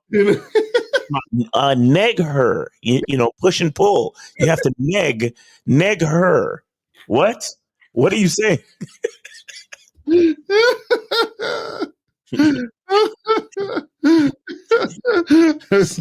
out of here, you damn nigga! That's what it said. Let's continue. About you, now she's wondering why you didn't compliment her, which actually helps you way more than if you left the stock. You look great in that picture. No, which actually helps you way more because you're stock. Bro, everything about these niggas is trying to prove something to a bitch. That's what I'm saying, and this is what I'm saying. You know what the funny part about this? Sometimes this is what I need some of you PUAs to answer this for me, because this sort of boggles my mind. Right? Is that these guys? He's like, well, if you don't compliment her pictures, then that's going to make her way more into you and wanted this and that. But my question to you guys is, okay, how do you know she's interested in you at all? Like where did you get the idea she was interested in you in the first place? In the first place. You see what I'm saying? Because I always hear guys, they'd be like, don't give her validation when you approach her. Don't do this because then she'll chase your validation. I'm like, really? But how do you know she gives a shit? And if she gave a shit, then why would you need to do this? You see what I'm saying? It doesn't make sense. If she gave a shit, I wouldn't need to do the push and pull. Right. You're doing the push and pull because you think that's going to make her want you more. But how do you know she wanted you in the first place? You see what I'm saying? It's like, what? How do you know she wasn't just talking to you just for attention, just to shoot the shit to pass time? You see what I'm saying? Well, let's continue. Comment. It's a great point. It's like standing out by negation. That's Standing out by negation. Yep. Interesting. So rule number 5, and this one isn't something you need to do every single time, but you want to mix these in, and that is complimenting not only the woman she wants to become, but also complimenting the woman that you want her to become, meaning like rewarding her for behaviors that align with what you're actually like about her, right? This is a crucial one. And this, I think, is not only what does he say? Let's continue. A very important skill when you first meet a woman, but I feel like to really understand this sort of communication style, this will run throughout your entire relationship with her, whether that's a couple dates, whether that's your girlfriend, even if she becomes your wife. I think this is such an important communication style because to me, like the greatest compliment a person can give you is that they see you not as the person you are today, but they see your potential as what you can become, and they're actually talking to you as if you are that person. And that is an incredibly powerful thing. It works both ways. It works on men, it works on women. Again, I've had girls do this to me before, and I've seen how powerful it is. And this is something that in every relationship that I've been in, it's been a healthy relationship. This is something that I try to do to, for the girl that I'm dating, because of the fact that I know that not only is it good for her, but it's also going to be good, like you said before, it's going to be good for me too, because I'm basically reinforcing the positive behaviors. The person, and again, when girls act up or they do stuff that's kind of fucked up, they don't feel great about it. Like, they don't want to act that way. They like it when they're living up to your standards of her. And when you put those standards out and you actually make that a compliment, I think that's a very powerful thing. Yeah, especially when you tie it into what we call her golden mirror. And that's, for those people listening that don't know what that is, the golden mirror is sort of her idealized version of herself. So we all have that, right? We all have that unique thing that we want to be seen as by people around us. And most people are too wrapped up in their own heads to recognize somebody else's idealized version. They're worried about how they look. So when you actually pay attention, and an example could be a woman who's like very family based, and her ideal self is being like an amazing mom, right? And maybe she doesn't have kids yet, but you just can recognize the way she talks, the way, how family means to her. And maybe she's doing something one day and you're like, wow, I could just tell you're gonna make an amazing mom. You're like, your kid is gonna be the luckiest kid in the world. And you're spotting something that she never told you. That to her is gonna be way more meaningful because you're tapping into like what she's putting out there, right? And it could be her artistic ability, her creativity, whatever it is, right? That's such a great point. And that's something that, and really the skill of this is, it's not only understanding technique and the strategy, but it really comes down to like deductive listening, or what I like to call, because where you're really listening. So basically what they're saying, like if the woman is showing, because he said you have to reward her behavior. Yeah. Okay. But then I'm confused. I'm confused on this last one. They got to explain that a little more to me, because he said reward her behavior, but then is he saying that if he thinks she's gonna be a good mom, tell her that? Is that rewarding? The only part I kind of agree with is compliment her based on the woman that you want her to become. That's the only thing I agreed with. Right. In that whole like section with them talking. Yeah, because I was confused. I was like, I'm trying to see where they was getting at with that last one.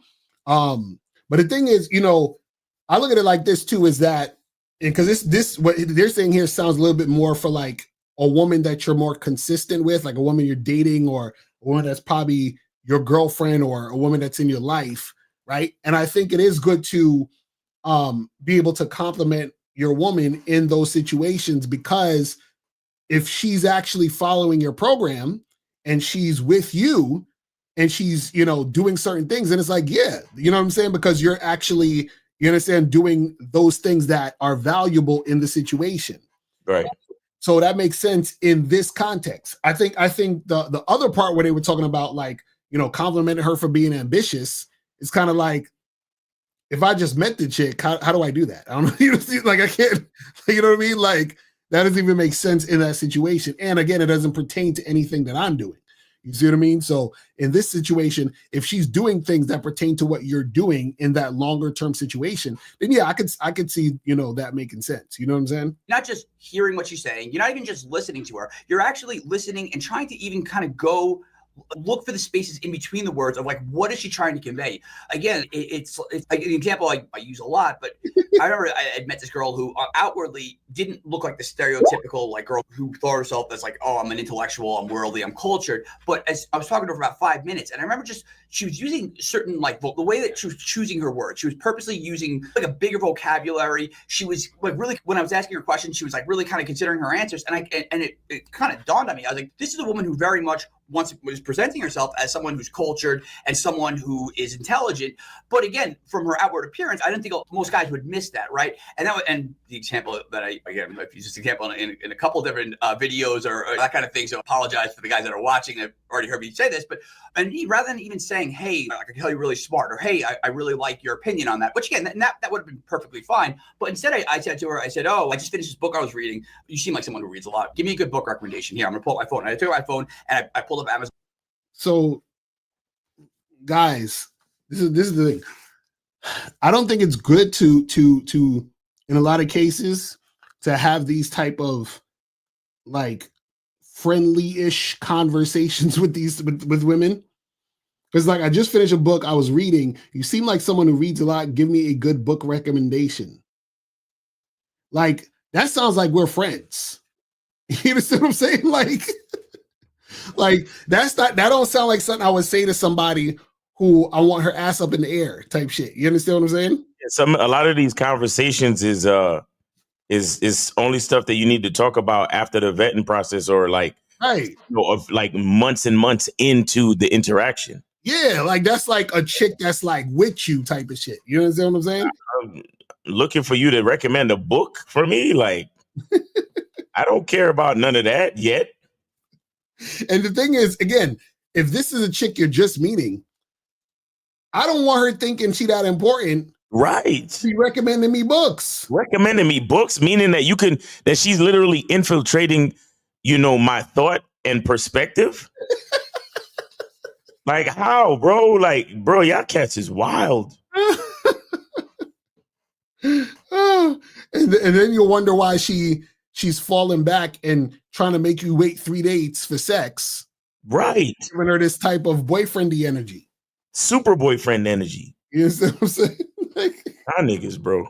Y'all don't realize what y'all doing. Let's continue. But she gave me a book recommendation. When I looked up, the look on her face, I could see my stock had gone way up in her eyes because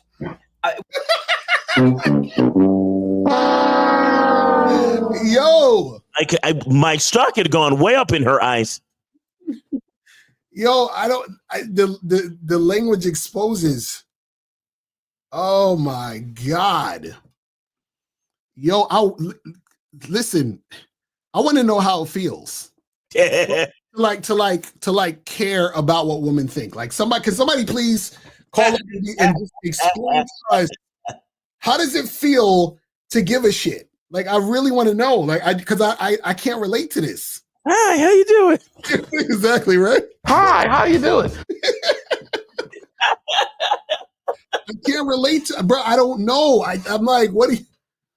I'm like, this is crazy. But let's continue. It wasn't even just that I was seeing her the way that she wanted to be seen. I was actually treating her like that. It's different between telling a girl something and showing her. And most guys just tell a girl a compliment, but if you could show her a compliment, and again, all it takes is going a layer deeper, where you don't just say, hey, you seem really smart and cultured, that's sexy. And you actually just treat her like that. You show her that, oh, I see you like this. And that's an incredibly gratifying feeling. And again, I won't go through all the examples of when women have done it to me, but in my own mind, my own memory, I can remember those moments because they were very powerful. And I'm sure if you're listening, you could probably remember a time where a woman gave you a compliment that really tapped into the conversation you were having in your own head of the man that you wanted to become.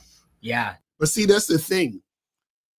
You have to be congruent, because if you're saying these things, right, that means you got to be about what you're saying. Right. If you're not about what you're saying, then it's going to be incongruent. Because even if a woman came up to me and said, oh my God, you're like the sexiest guy I've ever seen in my life, and I'm so turned on. And I say, all right, well, cool, come suck my dick. And she's like, I mean, I don't know you like that. Like, what do you mean? You're so misogynistic. You know what I'm saying? Like, why would I do that? so if I'm telling a girl, hey, you know, I really like that book recommendation you sent me. I learned a lot from reading so-and-so, and you know, it just changed my perspective on things and blah, blah, blah. What book are you reading right now? And this and this and that. Oh, you're so smart and ambitious, and right? And then I smash, and then she's like, oh, so what are you up to today? And I'm like, I'm ignoring her and fucking trying to be all evasive and shit and acting like I don't give a shit. And now I got some drama on my hands because I was acting like I gave a shit. That's why she's getting back to me, because she, you know, she thinks I give a shit because I'm doing all this extra stuff. Mm-hmm. You know, asking her how her day was and her ambitions and what book she was recommending and all of these things. Guys, you got to understand this. You see what I'm saying? You got to understand this shit. He said, trying to make a woman comfortable, building rapport with women, and trying to be their friend will always be to your detriment. That's a fact. That's a fact. That is a fact. Because listen, man, I really want to know. I want to know how it feels, guys. You got to tell us. Call in and let me know. Because I'm like, I don't know, man. I don't get it. Like, I don't understand, but we almost done. So kind of recapping with the idea of compliments in general, and you use the term currency, right? If you think of compliments as a currency, you want to use them wisely. And you want to realize that every time you dish one out to a woman, it has the potential to hurt you or help you. And by following these rules, it's way more likely that your compliments are going to bring your relationship with her forward rather than making her go, oh. So first rule that we talked about was making it unique, meaning avoid this stereotypical compliments and actually find, even if you want to give her a physical compliment, even at some points it is a good thing. You know, there's the point where you got to take it to that physical level. And even then, finding a little cute little freckle on her shoulder is way more of a good compliment than her eyes, or finding, or even like the way you painted your toenails is like so sexy or whatever. You know what's funny about all this, and this is why it's hard for a lot of PUAs and a lot of guys have trouble with the game, is within all this stuff he's saying, and we could end here because he's basically going back over the stuff. With a lot of stuff that these guys say is that they tell you to put on a certain thing versus be the thing. You understand? So it's kind of like for example, like you guys watch myself, Miles, Steve, you know, K Zagan, 1950, and you watch us get on lives and we do this, what we do, we take calls, we coach people and all this other stuff, right? So the reason why we're so good at what we do is because we're really those guys. Like we really do this for real. Now, you might have another person where they can sort of like put it on and try to emulate what we do, right, but because they're not us, meaning they haven't done the work to become, then it's not going to really help them. Because let's say a person wanted to mimic exactly what we do on the show. So let's say you had two guys who's trying to mimic what we do, right? Then what they would have to do is write out a whole fucking outline of what they want to talk about, which is what we don't do because we just go off the dome because this is what we really do. And then when people call in, they wouldn't know what to say to them for advice because they're not really those guys. So then they'll come up with some cookie cutter stuff that they heard here and there. They don't really have the real ism. You understand what I'm saying? Right. And so this is what we're talking about, where you have a lot of guys that are trying to put on the show, you know what I'm saying, instead of them actually like being the guy. You understand? Like, instead of you actually being it, you're trying to put it on. You're trying to, put on the mask, but it's not really you. And so, because even when he's saying, look, he was like, try to say something unique and different, which I agree in some situations where that can make you stand out. But check this out. You know what will make you stand out even more? If you're actually that guy who is already unique and who already stands out. Right. You know what I'm saying? So then you don't have to try to put it on because you are already it. Exactly. You know what I'm saying? So I'm just like, man, shit is crazy. But let's take some of these questions real quick before we head up out of here. It says, what is your thought if you getting a boner when you with the chick and telling her, look what you doing to me? Yeah. That's good. You got to tell her to handle that. You understand what I'm saying? I need some help. Exactly. So I met a girl at the club, brought her and her friend back. She gave me top. We got naked, but she stopped me, asked for water, got it, tried again. She said she was too drunk. I stopped. What did I do wrong? Nothing. You did everything correct. You weren't supposed to fuck no chick that's talking about she drunk and all that other stuff. Yeah. You understand what I'm saying? It's good that you stopped and you keep that shit pushing. If a chick is, listen, guys, if a chick is drunk, wishy-washy, or whatever, don't fuck with her. You keep that shit pushing. End that shit and keep it going, keep it pushing. You know what I'm saying? Don't try to, do any other extra stuff. It says, how do you deal with women that walk away when you step to them? You don't. You talk to another woman. That's it. He said, but doesn't game assist with getting the results? Why is complimenting framed as simping when you can give her a compliment that coincides with you framing it as you might be the type for me? Well, again, Jackson, it's your intention. Your whole intention is what makes it simping. You understand what I'm saying? So what I'm saying is you're not doing what you do because that's what you do. You're doing what you do because somebody told you that doing this is going to get you that result. You understand? But what I'm saying is that the results you want are on the other side of the action you take. Mm. That's it. So that's what I'm saying. Like, so guys, this is the thing, right? Like, I can go into my kitchen and fill this up with water. You understand what I'm saying? Like, I know that I can do that. I don't need to be like, hey, if I give my landlord a compliment, do you think I'll be able to get some water out my sink? Like, I don't need to do this to get there. You understand what I'm saying? I know that I can get there and make it happen because I know I can make it happen. So if I know I can attract women and I can have sex with women who are sexually attracted to me, why would I need to compliment the woman to make that happen when I know I can make it happen? See, the thing is, you guys need the little thing because you need the guarantee of a specific thing because you don't believe you can actually get the thing. Mm-hmm. The whole problem with a lot of you guys in this game is that y'all are looking for shortcuts, formulas, pickup lines, and all this other stuff because you don't believe in yourself. That's why. You see what I'm saying? That's why you're worried about the outcome. All outcome dependence is you not believing in yourself. That's all outcome dependence is. Because if you believed in yourself, you would understand the outcome that you want will happen. So why would you need to depend on the outcome happening when you know that you are directly in relation to the outcome that you want to happen? All you got to do is take the action to make it go down. So like, for example, I'll give a simple example. If you know that approaching 100 women, right, will get you to the point where you sleep with 2 women, if you say to yourself, you know what, I want to get 2 new chicks, what do you think you got to do? Approach 100 women.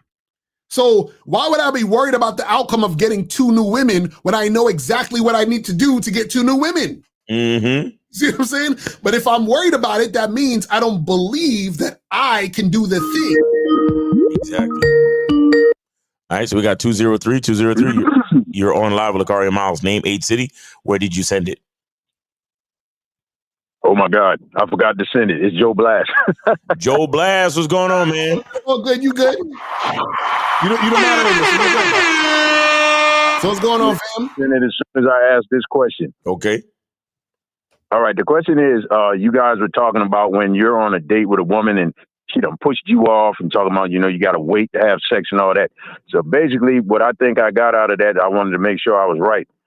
You guys are basically saying that since a man is leading, regardless to whether he know it or not, because he was leading indirectly to go on those dates, that's why she is pushing us off, saying you got to wait before you can have sex. Well, yeah, that's part of it. That's part of it. So what happens is being indirect means that you are not clear with the woman as to what you want to happen. But then also what it does too is that you're not clear on her interest. So if you were indirect and you say, yeah, let's just hang out and chill and go do this and just like whatever, just very vague, and you're thinking you want to have sex with her, and she's thinking, well, you know, I just want to like hang out with this guy because I'm bored and I want a free meal or whatever the fuck it is. So now you go on the date and you're trying to be sexual with her, and she's sort of pushing you away because she never wanted to have sex with you. But because you were indirect, you didn't realize that was the issue. You could have found that out on the first time when you were talking to her. You see what I'm saying? And then you would have never went on a date. You would have never wasted your time, energy, or money. You see what I'm saying? Because you would have found out the first time when you talked to her by telling her what you wanted to do. And then she would have told you, nah, I'm good. I'm not really trying to do that. And you would have been like, all right, have a nice day. And that's it. That would have been the end of it. All right. Miles, I give you permission to interject as well. No, my question to you is: did you meet any broads at that weight bodybuilding convention? Oh, the Arnold Classic. Yeah. There was a lot of freak looking type chicks. I wasn't with it. Okay. I ain't gonna lie to you. tattoos and piercings all over the face and the extra hits with the what do you call that? The lip injections. I ain't with none of that. You ain't seen not one normal joint that you can holler at? There was a couple of the chicks that I saw. They were in going back and forth into their competitions though. Oh, okay. They were actually there to compete. Gotcha. Okay. I did get with a couple of them at one of the restaurants though. So okay, all right, that's what's up. Yeah. Now, and the reason why I point that out is because I thought it was cool that you went to an event that was a part of your masculine identity. That was a part of your interest because you power lift and you do a lot of shit. So the fact that you was at that event is a good thing. You see what I'm saying? So I just wanted to point that out real quick. Well, since you brought it up, I might as well give y'all credit because the reason I went was because of you two. There you go. I'm not one that like to be on planes. So I had to fight myself to go to see y'all in October. Okay. I'm like, hey, if I'm gonna die on the plane, I'm gonna die on the plane. But at least I'm going to get with these dudes and follow what I want to do. There you go. So that alone caused me like, all right, well, that Arnold Classic is close. I was able to do that. I'll do this one too. So that goes to y'all. So thank you. Hey, appreciate it, man. Yes, sir. Yes, sir. That's what's up, man. And you see when you do stuff like that, you exercise your interests, you exercise your masculine identity, and you do things that are congruent with your interest and your masculine identity. So that that puts you, that gives you, because how was the experience of the Arnold Classic? It was beautiful. Exactly. And I'm sure you had conversations with other people about weightlifting and gym shit and power squats and all this other shit, right?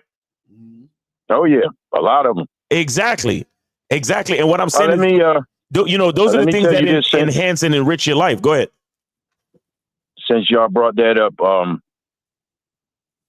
I know if you guys ever used to watch wrestling, there was a wrestler named Goldberg back in the day. Yeah. I saw you took a picture with him. Yep. Right.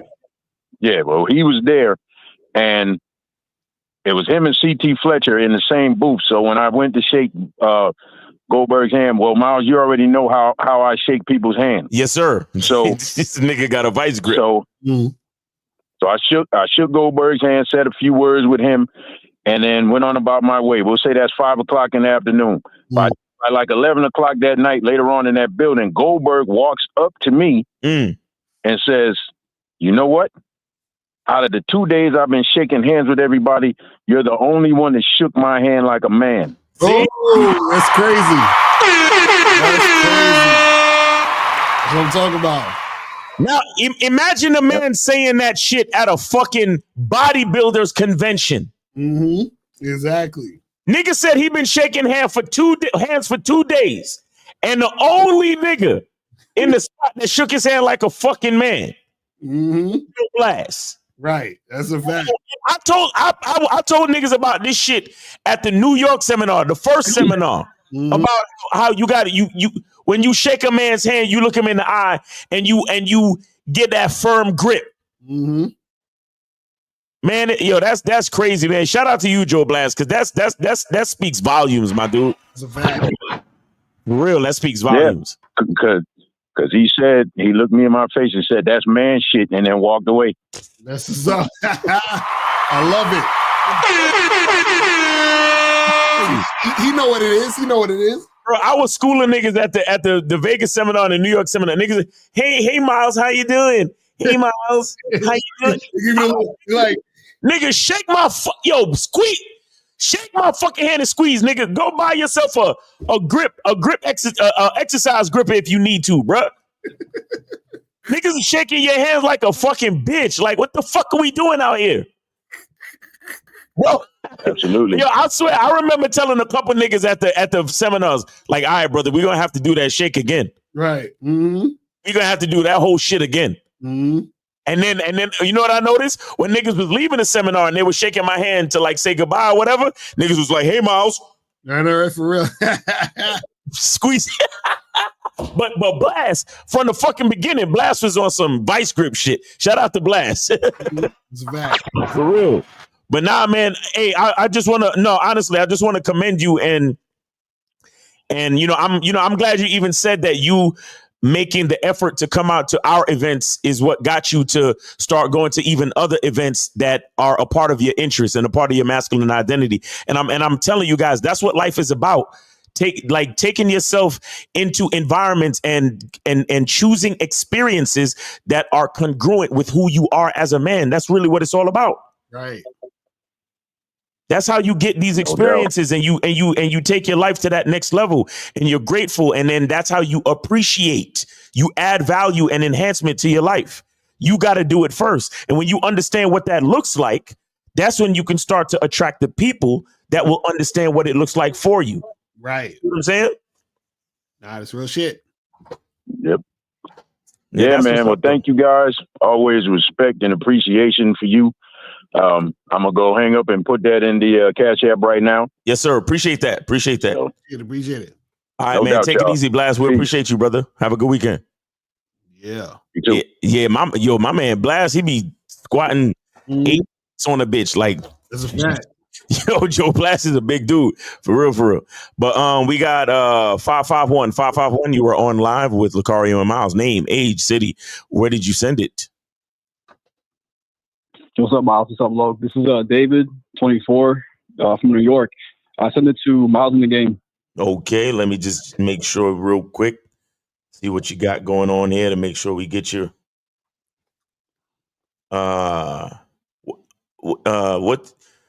what's the first letter of your first name on the Cash App? It's Cruz. Okay, got you. Perfect. We got you. All right, perfect. All right, so what's your question? Yeah, I just had a question about it's more like about business and stuff. I just wanted some advice. And wait. I'm sorry. Yeah, I'm gonna be catching the age right away. Say the age again. 24. 24. All right, go ahead, bro. Yeah, no, I started my business like about a year and a half ago, and I was feeling pretty excited about it. I was working real hard, and I thought I was going to be successful more quickly than I'd anticipated. And now I'm feeling like it's just not working out and stuff like that. Part of me wants to quit, but I don't want to. I just really want some advice. I'm feeling like. Wait, how long you been working on this? Yo, y'all hear me? Yeah, how long you been working on your business? About a year and 4 months. Oh my God. God, nigga. Yo, bro, you been working a whole year and 4 months and things ain't take off? Yo, quit now, bro. Go back to your 9 to 5. It's a wrap. Cole, are you serious? Yeah, I'm serious. Wait, how old are you? I'm 24. 20. Okay, so he's young. You don't even say. Okay, what's your business? What do you do? What are you doing? It's basically like real estate investing. I basically reach out to people in other states, and I see if they want to sell their vacant land to like so I can get it and then flip it and invest in it. So you flip paper contracts on real estate, yeah? Yeah. Okay. All right. So how many deals have you done in the what 16 months that you've been working? How many deals have you done? None, but I've come close with contracts and stuff like that. Uh-huh. But as far as deals, I haven't done any, and that's kind of why I'm calling. I'm trying to, because I'm thinking about a bunch of stuff right now. Mm-hmm. Like again, it's like I don't want to quit, Mm-hmm. but then again, I got to be logical and honest. Mm-hmm. But long term, I don't want to quit. I still want to keep on going with it. Mm-hmm. But I just don't have any money coming in right now. Okay. So let me ask you this. So how often are you working on this? Just in general, like what do you do? Like Real quick. Shout out to Joe Blast. He sent the $5 for the PayPal for the joint for the Cash App. Shout out to Joe Blast. Yeah. So how many like hours or days that you would do this? Like how do you do this? So it'd be 5 days a week. I start from about like 11 because I'll work out in the morning, and then I'll go up until like 6 or 7. Okay, so you said 11 in the morning to 6 or 7. So you don't have a day job? You staying home with your parents? Yeah, I mean for the first year, I was basically doing Uber and stuff like that, Uber Eats. That's how I was making my money, and that's kind of what I was doing. So what time was you doing the Uber Eats? Right after, like from 7 to 10. Okay, so from 11 to 6, you'd be doing this, and then from 7 to 10, you'd be doing Uber. Yeah. Okay, did you talk to anyone in your field about, like, ask them any questions about this? I'm in a couple of Facebook groups. That's mostly where I kind of like network online. And I got one friend who does it, and I've kind of consulted with him. Like I'll talk to him about it, but I don't know. It just hasn't been working out. And what were you doing the other 2 days? The 2 days out of the week? Yeah, because you said only 5 days out of the week. What happened to the other 2 days? I wouldn't work on it. Why not? I mean, I would work on it. Like I would kind of get the lists of people that I need to talk to and stuff like that. Like I would kind of like do maintenance, but I wouldn't work as hard as I was the 5 days out of the week. Why not? Because I gotta call people, and I guess on the weekend I just kind of took those days off. So you trying to run a business and you want to take days off? I thought I would be able to run it just 5 days a week, but this is the thing. So this is the thing that I'm noticing. So this is what you got to understand, right? Whenever you're trying to run a business, right? Understand that when you're trying to get it off the ground, right? And if this varies depending on the people and what you're doing or whatever, but in most cases, it's gonna take a long time. You understand what I'm saying?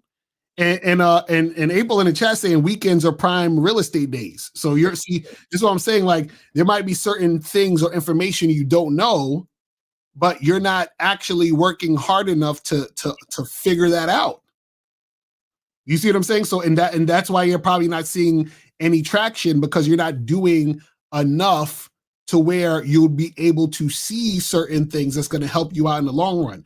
Because what happens is and this is not just you, caller, most guys make this mistake, or most people make this mistake when it comes to trying to run a business or entrepreneurship, right? You think you're doing enough, but you're not. You understand what I'm saying? And so the mentality is the thing that's going to fuck you up, because you've only been doing this for a year and change and you're ready to quit.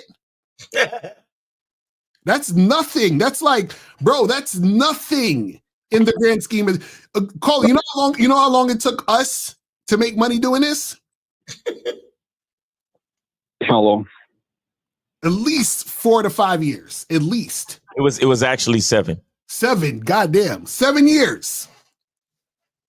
You see what I'm saying? You're quitting. Oh, 7 years to make like the first internet sale. Right. 7 fucking years. Exactly. So Carl, you're quitting after a year and change, bro? Come on, fam. Yeah, and that's kind of one of the things that I was thinking about. Like, I kind of had false expectations. That's why I wanted to call in and get your guys' perspective. Is like, I don't see, again, like, I don't, aside from my friend that also does it, I don't know too many people like in my life, my circle, my family who actually run a business and shit like that. Colin, let me explain something to you. You know when I knew that your entire thing unraveled when you said the words, I was really excited to start this business. Mm-hmm. Excitement has nothing to do with starting a business. Right. Matter of fact, if you're excited, you've already failed. Right. Exactly. Excitement has nothing to do with business. Success is a decision. Right. Success is a decision, sir. Right. You ever heard of this? Back in the day, there was this guy named 50 Cent, and he made this album called Get Rich or Die Trying. Mm-hmm. This is the mentality that you have to have when it comes to business. Now, right. One thing I would say to you is, if you see the purpose in your business, if the purpose is congruent with who you are as a man, I would tell you to stick to it. Right. You haven't really done enough work, and you have a friend. Has your friend made any deals? Yeah, no, he's like doing left and right. And how many years has he been in it? He started probably like 4 months before I did, 4 or 5 months. But I mean, he has running businesses because he started like 2 before that. Okay, so why are we not talking to him more? Yeah, why? Yeah, you should be like getting the game from him. And does he work on the weekends? No. You need to talk to him more. You need to figure out his game plan. Right. Yeah, why haven't you spoken to him? I have, but he's also busy because he's working on it. But I don't know. It's just whenever I talk to him, it's kind of like we go over the same things, and I'll apply. And it's just, I don't know. It's just not, things are not working out right now. See, the thing is, man, is like you see. Okay, let me ask you this: Do you even want to do the shit you're doing? Yeah, no, I see the potential in it, and like. No. I asked you, do you want to do No, answer the question. Answer the question. What I'm saying is, do you want to do the real estate stuff that you're doing? Like, do you want to do that thing? Yes. You sure? Yeah. Why do you want to do it? Straight up, just money. See, that's why. And that's why you're giving up a year and change, and that's why it's not working out. Yeah. Okay, let me ask you. Okay, so straight up money. What do you want to do with that money? Invest in it, get some rental properties, invest in stocks, move out of my parents, get my apartment. I need a car. I don't have a car. I just feel like right now I need a lot of stuff. Yeah. So that's why I kind of gave that answer. Like, I just really want money right now. And I feel like, because I was kind of thinking of, I was kind of asking myself that question. If this is something that I really, really want to do. Yeah. But. No, you know what you should do? You should get a job. Like doing something that I would love now is just, I feel like that's not a good priority to have because I kind of need the money. So why don't you just get a job? No, I am planning on getting a job. What I'm saying is the license pretty soon. Stop the whole real estate shit and just get a job or get 2 jobs. Or yeah. Huh? Hello, this thing on? Hello. Yeah. My bad. Yeah, why not just get a regular job? Period. Why not just get a job and just stack your money? I mean, my plan originally was to just get my license and be an agent, and then take that money and put it into the business.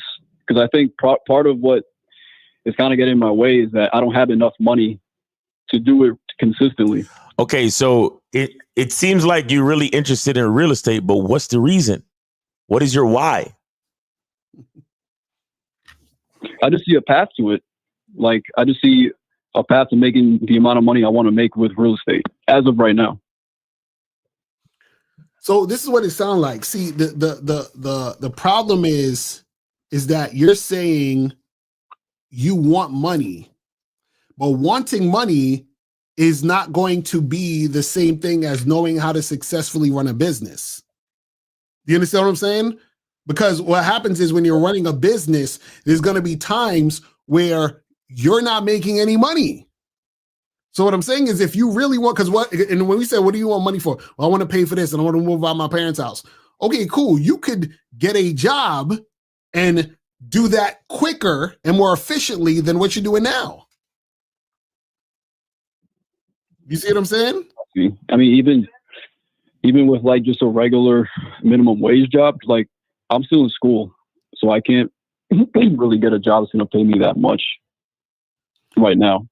Well, this is the thing. This is the thing you got to understand, caller, is that there's no easy road to it. So either you get a job and make the slow money, or you grind your ass off and build the business. But in order to actually build the business, you can't be quitting in a year and a half. You understand? You can't be taking 2 days off. You understand? Matter of fact, you gotta have a conversation with Sleep and be like, listen, Sleep, I'll see you next year. You can't even sleep, nigga. What are you talking about? You know what you need to do, bro? You need to shadow your homeboy. Right. You need to shadow your homeboy. And if he says to you, "Oh, I'm too busy, bro," blah, be like, "Listen, man, what is it going to take? How much? What do you need me to do? Let me send emails for you. Let me call the list for you." You need to get into his business model. You need to become a part of his business model and possibly work for free for him and learn how he's doing these deals. And do you have actual proof that he's doing these deals? Yeah. Okay. Well, you need to really get with him, bro. He can't be that busy. Right. Oh yeah. What are you in school for? Oh, he's in school? Yeah. What are you in school for? What are you in school for? Sports management. Why? What are you doing?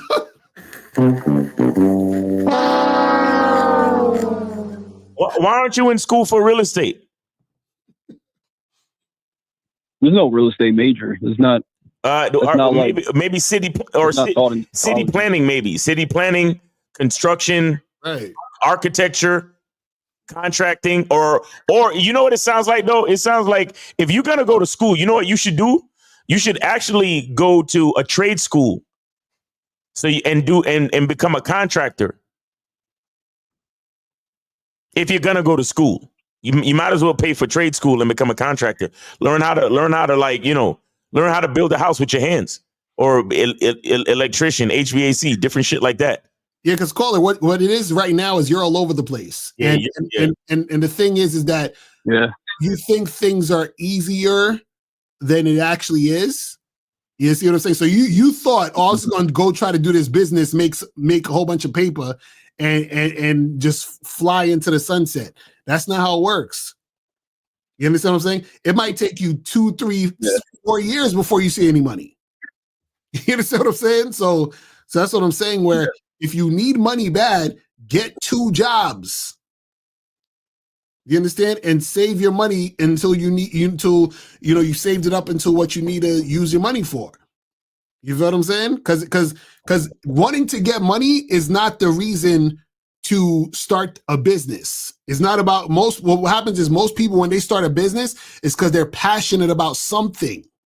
And their why is like, I want to do this because this is the type of thing it's like my calling. I'm motivated to do this. This is basically, most people who run businesses are doing something that they would have done for free because they were doing it for free for a long time. Yep. You see what I'm saying? So don't you got to get out of that get rich quick mindset. It's not going to help you, fam. This is what I'm trying to tell you. So I think your best bet is like either what Miles said is to shadow your friend or get a job. Those are your two choices. Yeah, you need to shadow him, bro. You need to figure out what the fuck he's doing. All right. I have a question about like Locario, you mentioned that passion part. I mean, don't you guys think that passion is found kind of, when you've been doing it for a while? Because like, if you were to ask me what I'm passionate about, I really wouldn't be able to answer that. That's kind of why I picked this thing, because like I saw a path mentally. That's really the reason why, aside from the money, like I saw a possibility. You saw a possibility, but you didn't see true interest.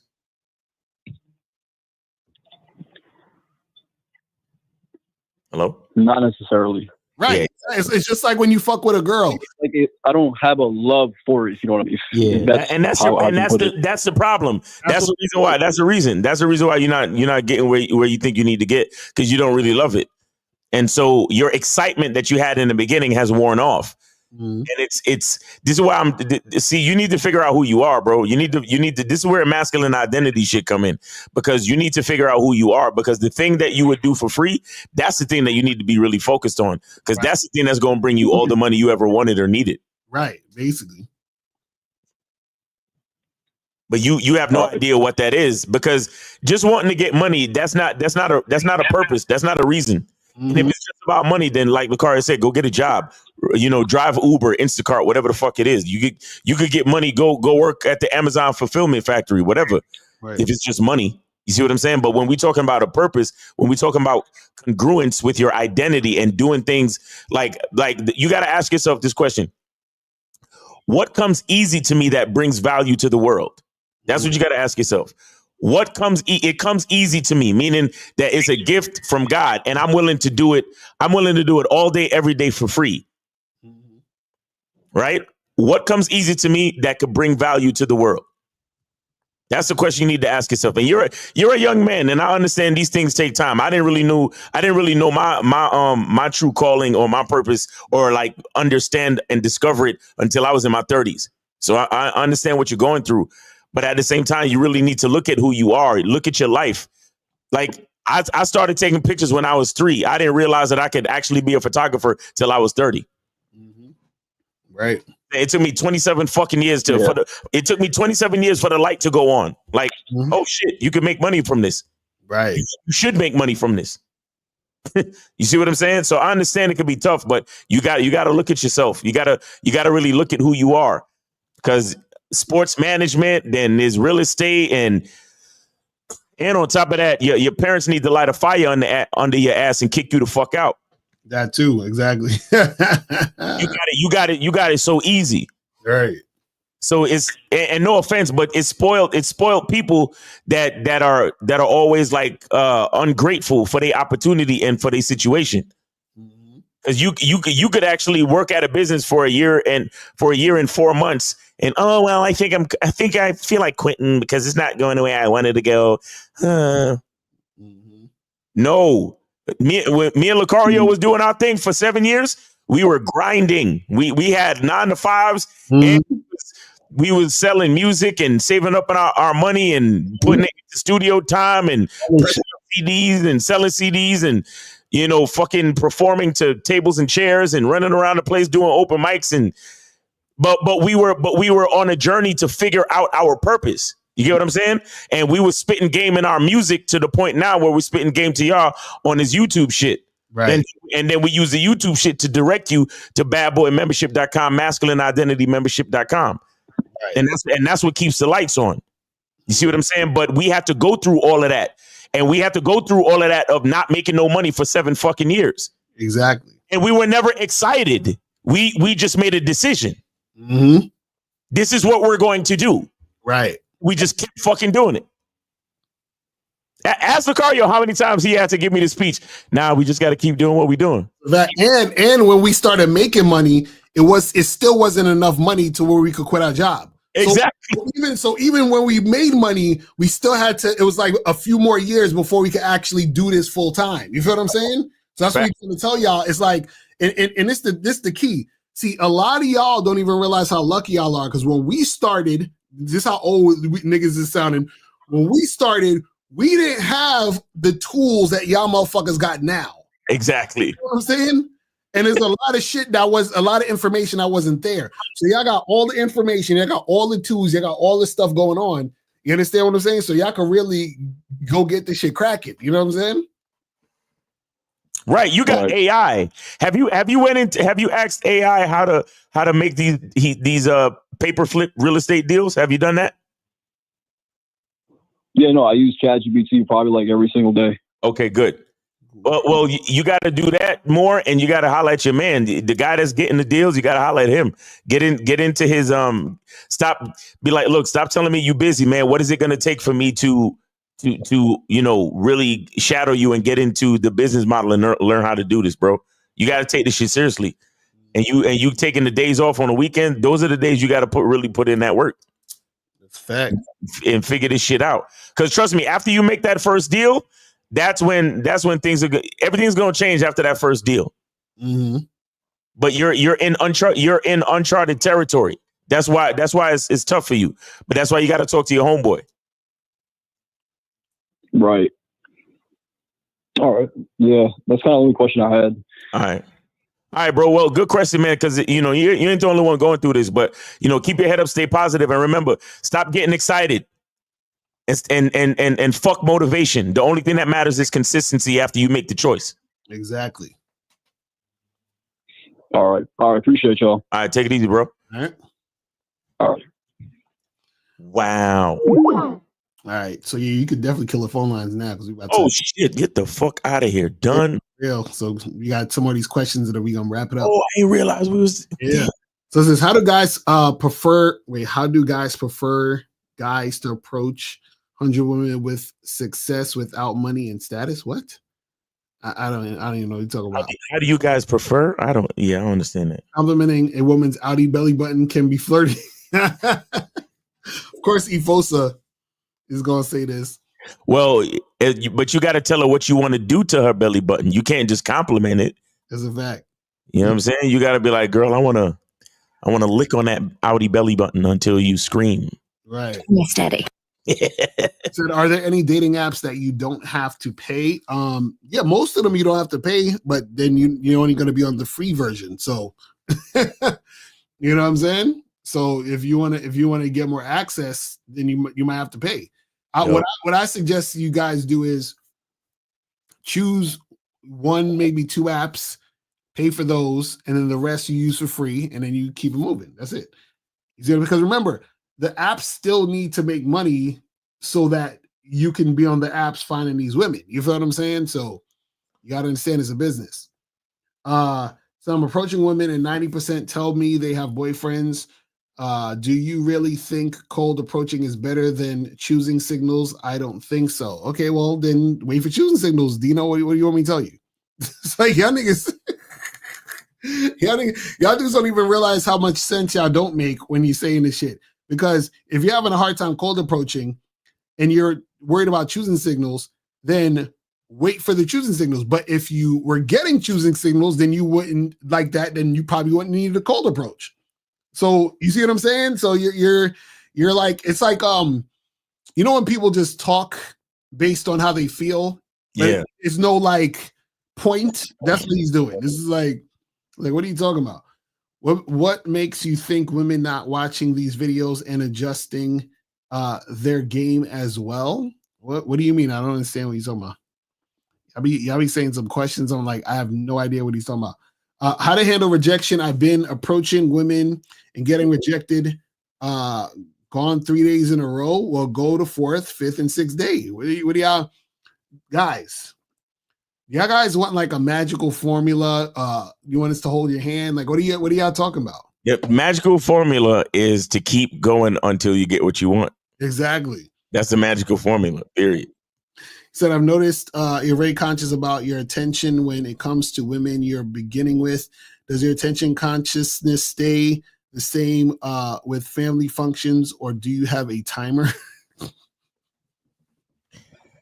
The consciousness never goes away. You always have to manage how much time you give everyone else. Basically. Always. Basically. You know what I'm saying? But somebody in my family that I love and, you know, has been with me my whole life and we're cool is definitely going to get more attention than a chick I met on Tuesday. You feel what I'm saying? So facts. You know what I mean? Says turning 37, is there an ideal age range of women I should go after for marriage and kids? I know mid-20s chicks are most fertile, have safer birth, etc. What? So it's the thing. What you want to do is you want to okay. All the stuff you're talking about, that needs to be last.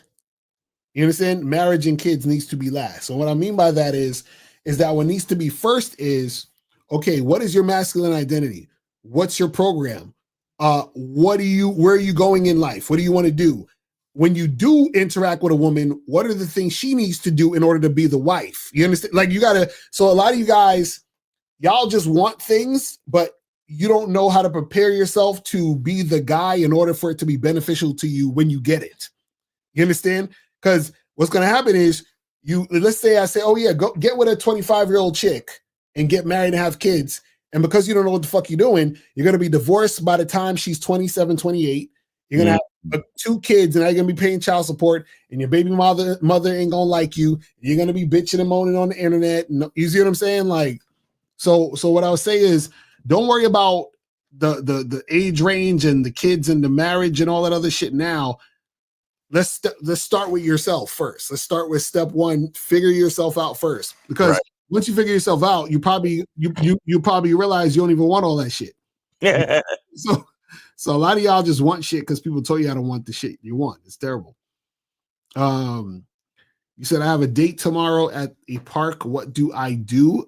Go on the date, bro. What are you talking about? And talk to the woman. Like, get coaching, man. When you ask questions like this, y'all be killing me. Yeah, you need coaching, bro. Do secure women exist, spiritually evolved, and shit? Nope. Nope. Is there such thing as being too straightforward with women? No. There's too straight, and that's TOO.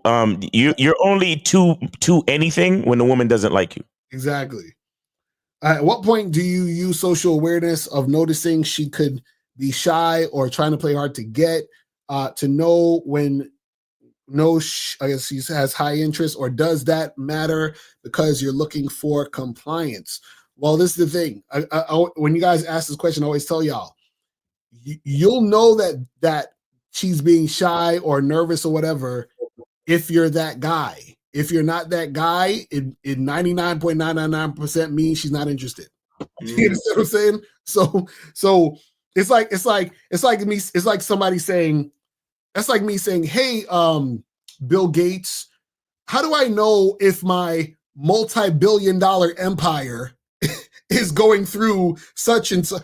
I'm like, he's gonna be like, bro, do you even have billions of dollars? No, I'm just asking, just to see. You understand what I'm saying? Like, you're not there, so don't worry about that. You understand what I'm saying?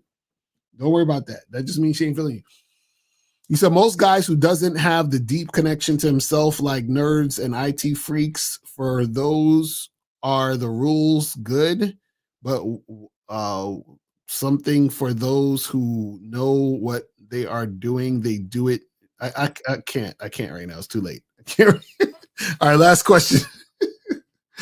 So it seems like there's levels of your convo before you get sexual with women. I don't think you go ham up front with sex talk. Have you gotten to a point of knowing which ones may like that though? Okay, so again, like I tell you guys, everything should be within the conversation. When you have social skills, you know how to have a conversation, right? then you be direct in the conversation. A lot of you guys keep thinking direct means just walking up to a girl, tapping her on her shoulder and be like, hey, I want to fuck you. That's not direct. You understand what I'm saying? Like, it is direct, but that's not what we're talking about. You know what I mean? What we're talking about is you having a conversation, letting the woman know within that conversation exactly what you want to happen, and then you allow her the opportunity to choose the situation. You feel what I'm saying? That's it. That's it. So yeah, we done, man. We on super overtime. Appreciate you guys tuning in. We're gonna get the soap. Go to masculineidentity.com. Get the soap. Why is it not? Get the soap. Oh, it's all blurry to the side. Make sure you guys get the soap. You feel what I'm saying? Go to there we go, Masculine Identity. Get the soap, gentlemen. Get the soap, man. Yeah. Masculine Identity soap. Yeah. And you guys going live tomorrow, right? At noon? Yes, sir. We got the Manhood is a Skill Set show. Shout out to K-Zag. Shout out to Jay Roman and sometimes Mr. Justin. We going live 12 noon. What are you going? Live at 5? What you doing? Live at 5 tomorrow. So make sure shit. It rhymes today.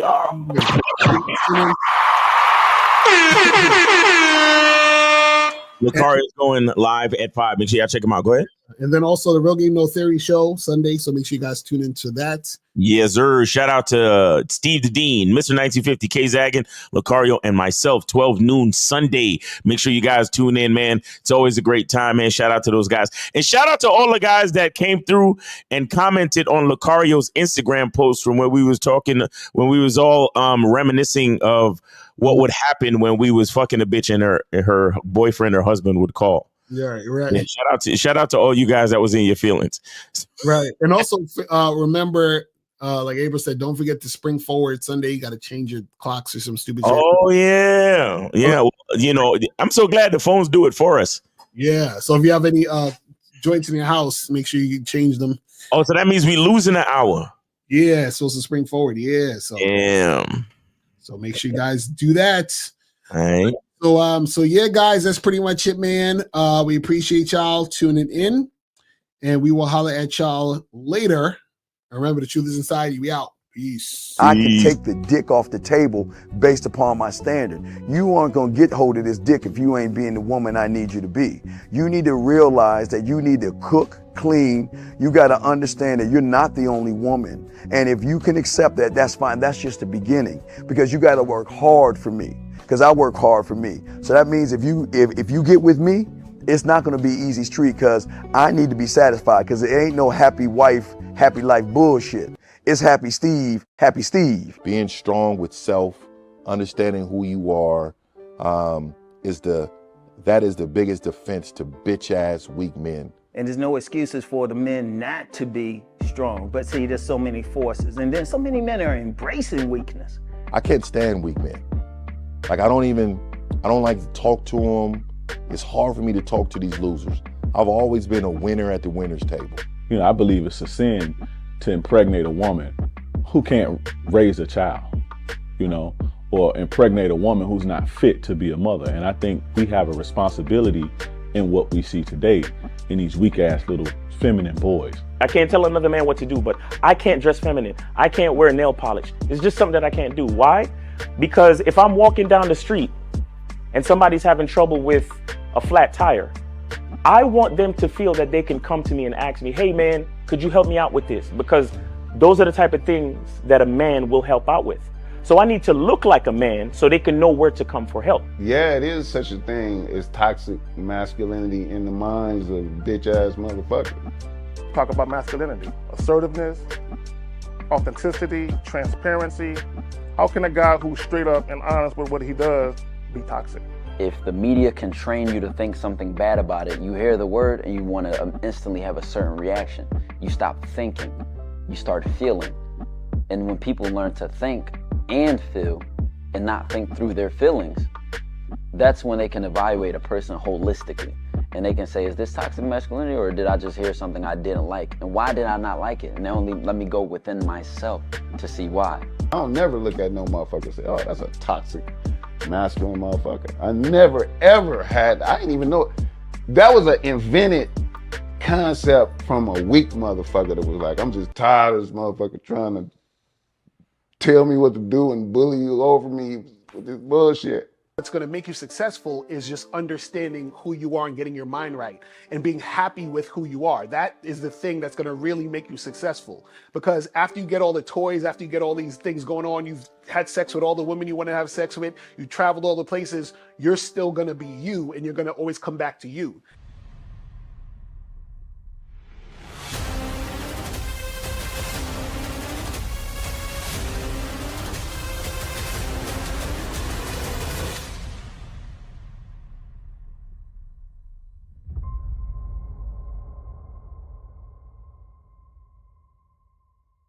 Why do I do this? Why are we even doing this documentary? I want guys to be in the best position possible. There's no way that I'm raising my voice or calling you a bitch ass nigga because I'm trying to hurt your feelings. I'm calling you a bitch ass nigga because you doing bitch ass nigga shit. And if you continue doing bitch ass nigga shit, you're going to end up in bitch ass nigga situations. You get what I'm saying? So when I call you a bitch ass nigga, trust me, it's because I love you. Game Kings 2, the definition of man, is out right now. Click the link below or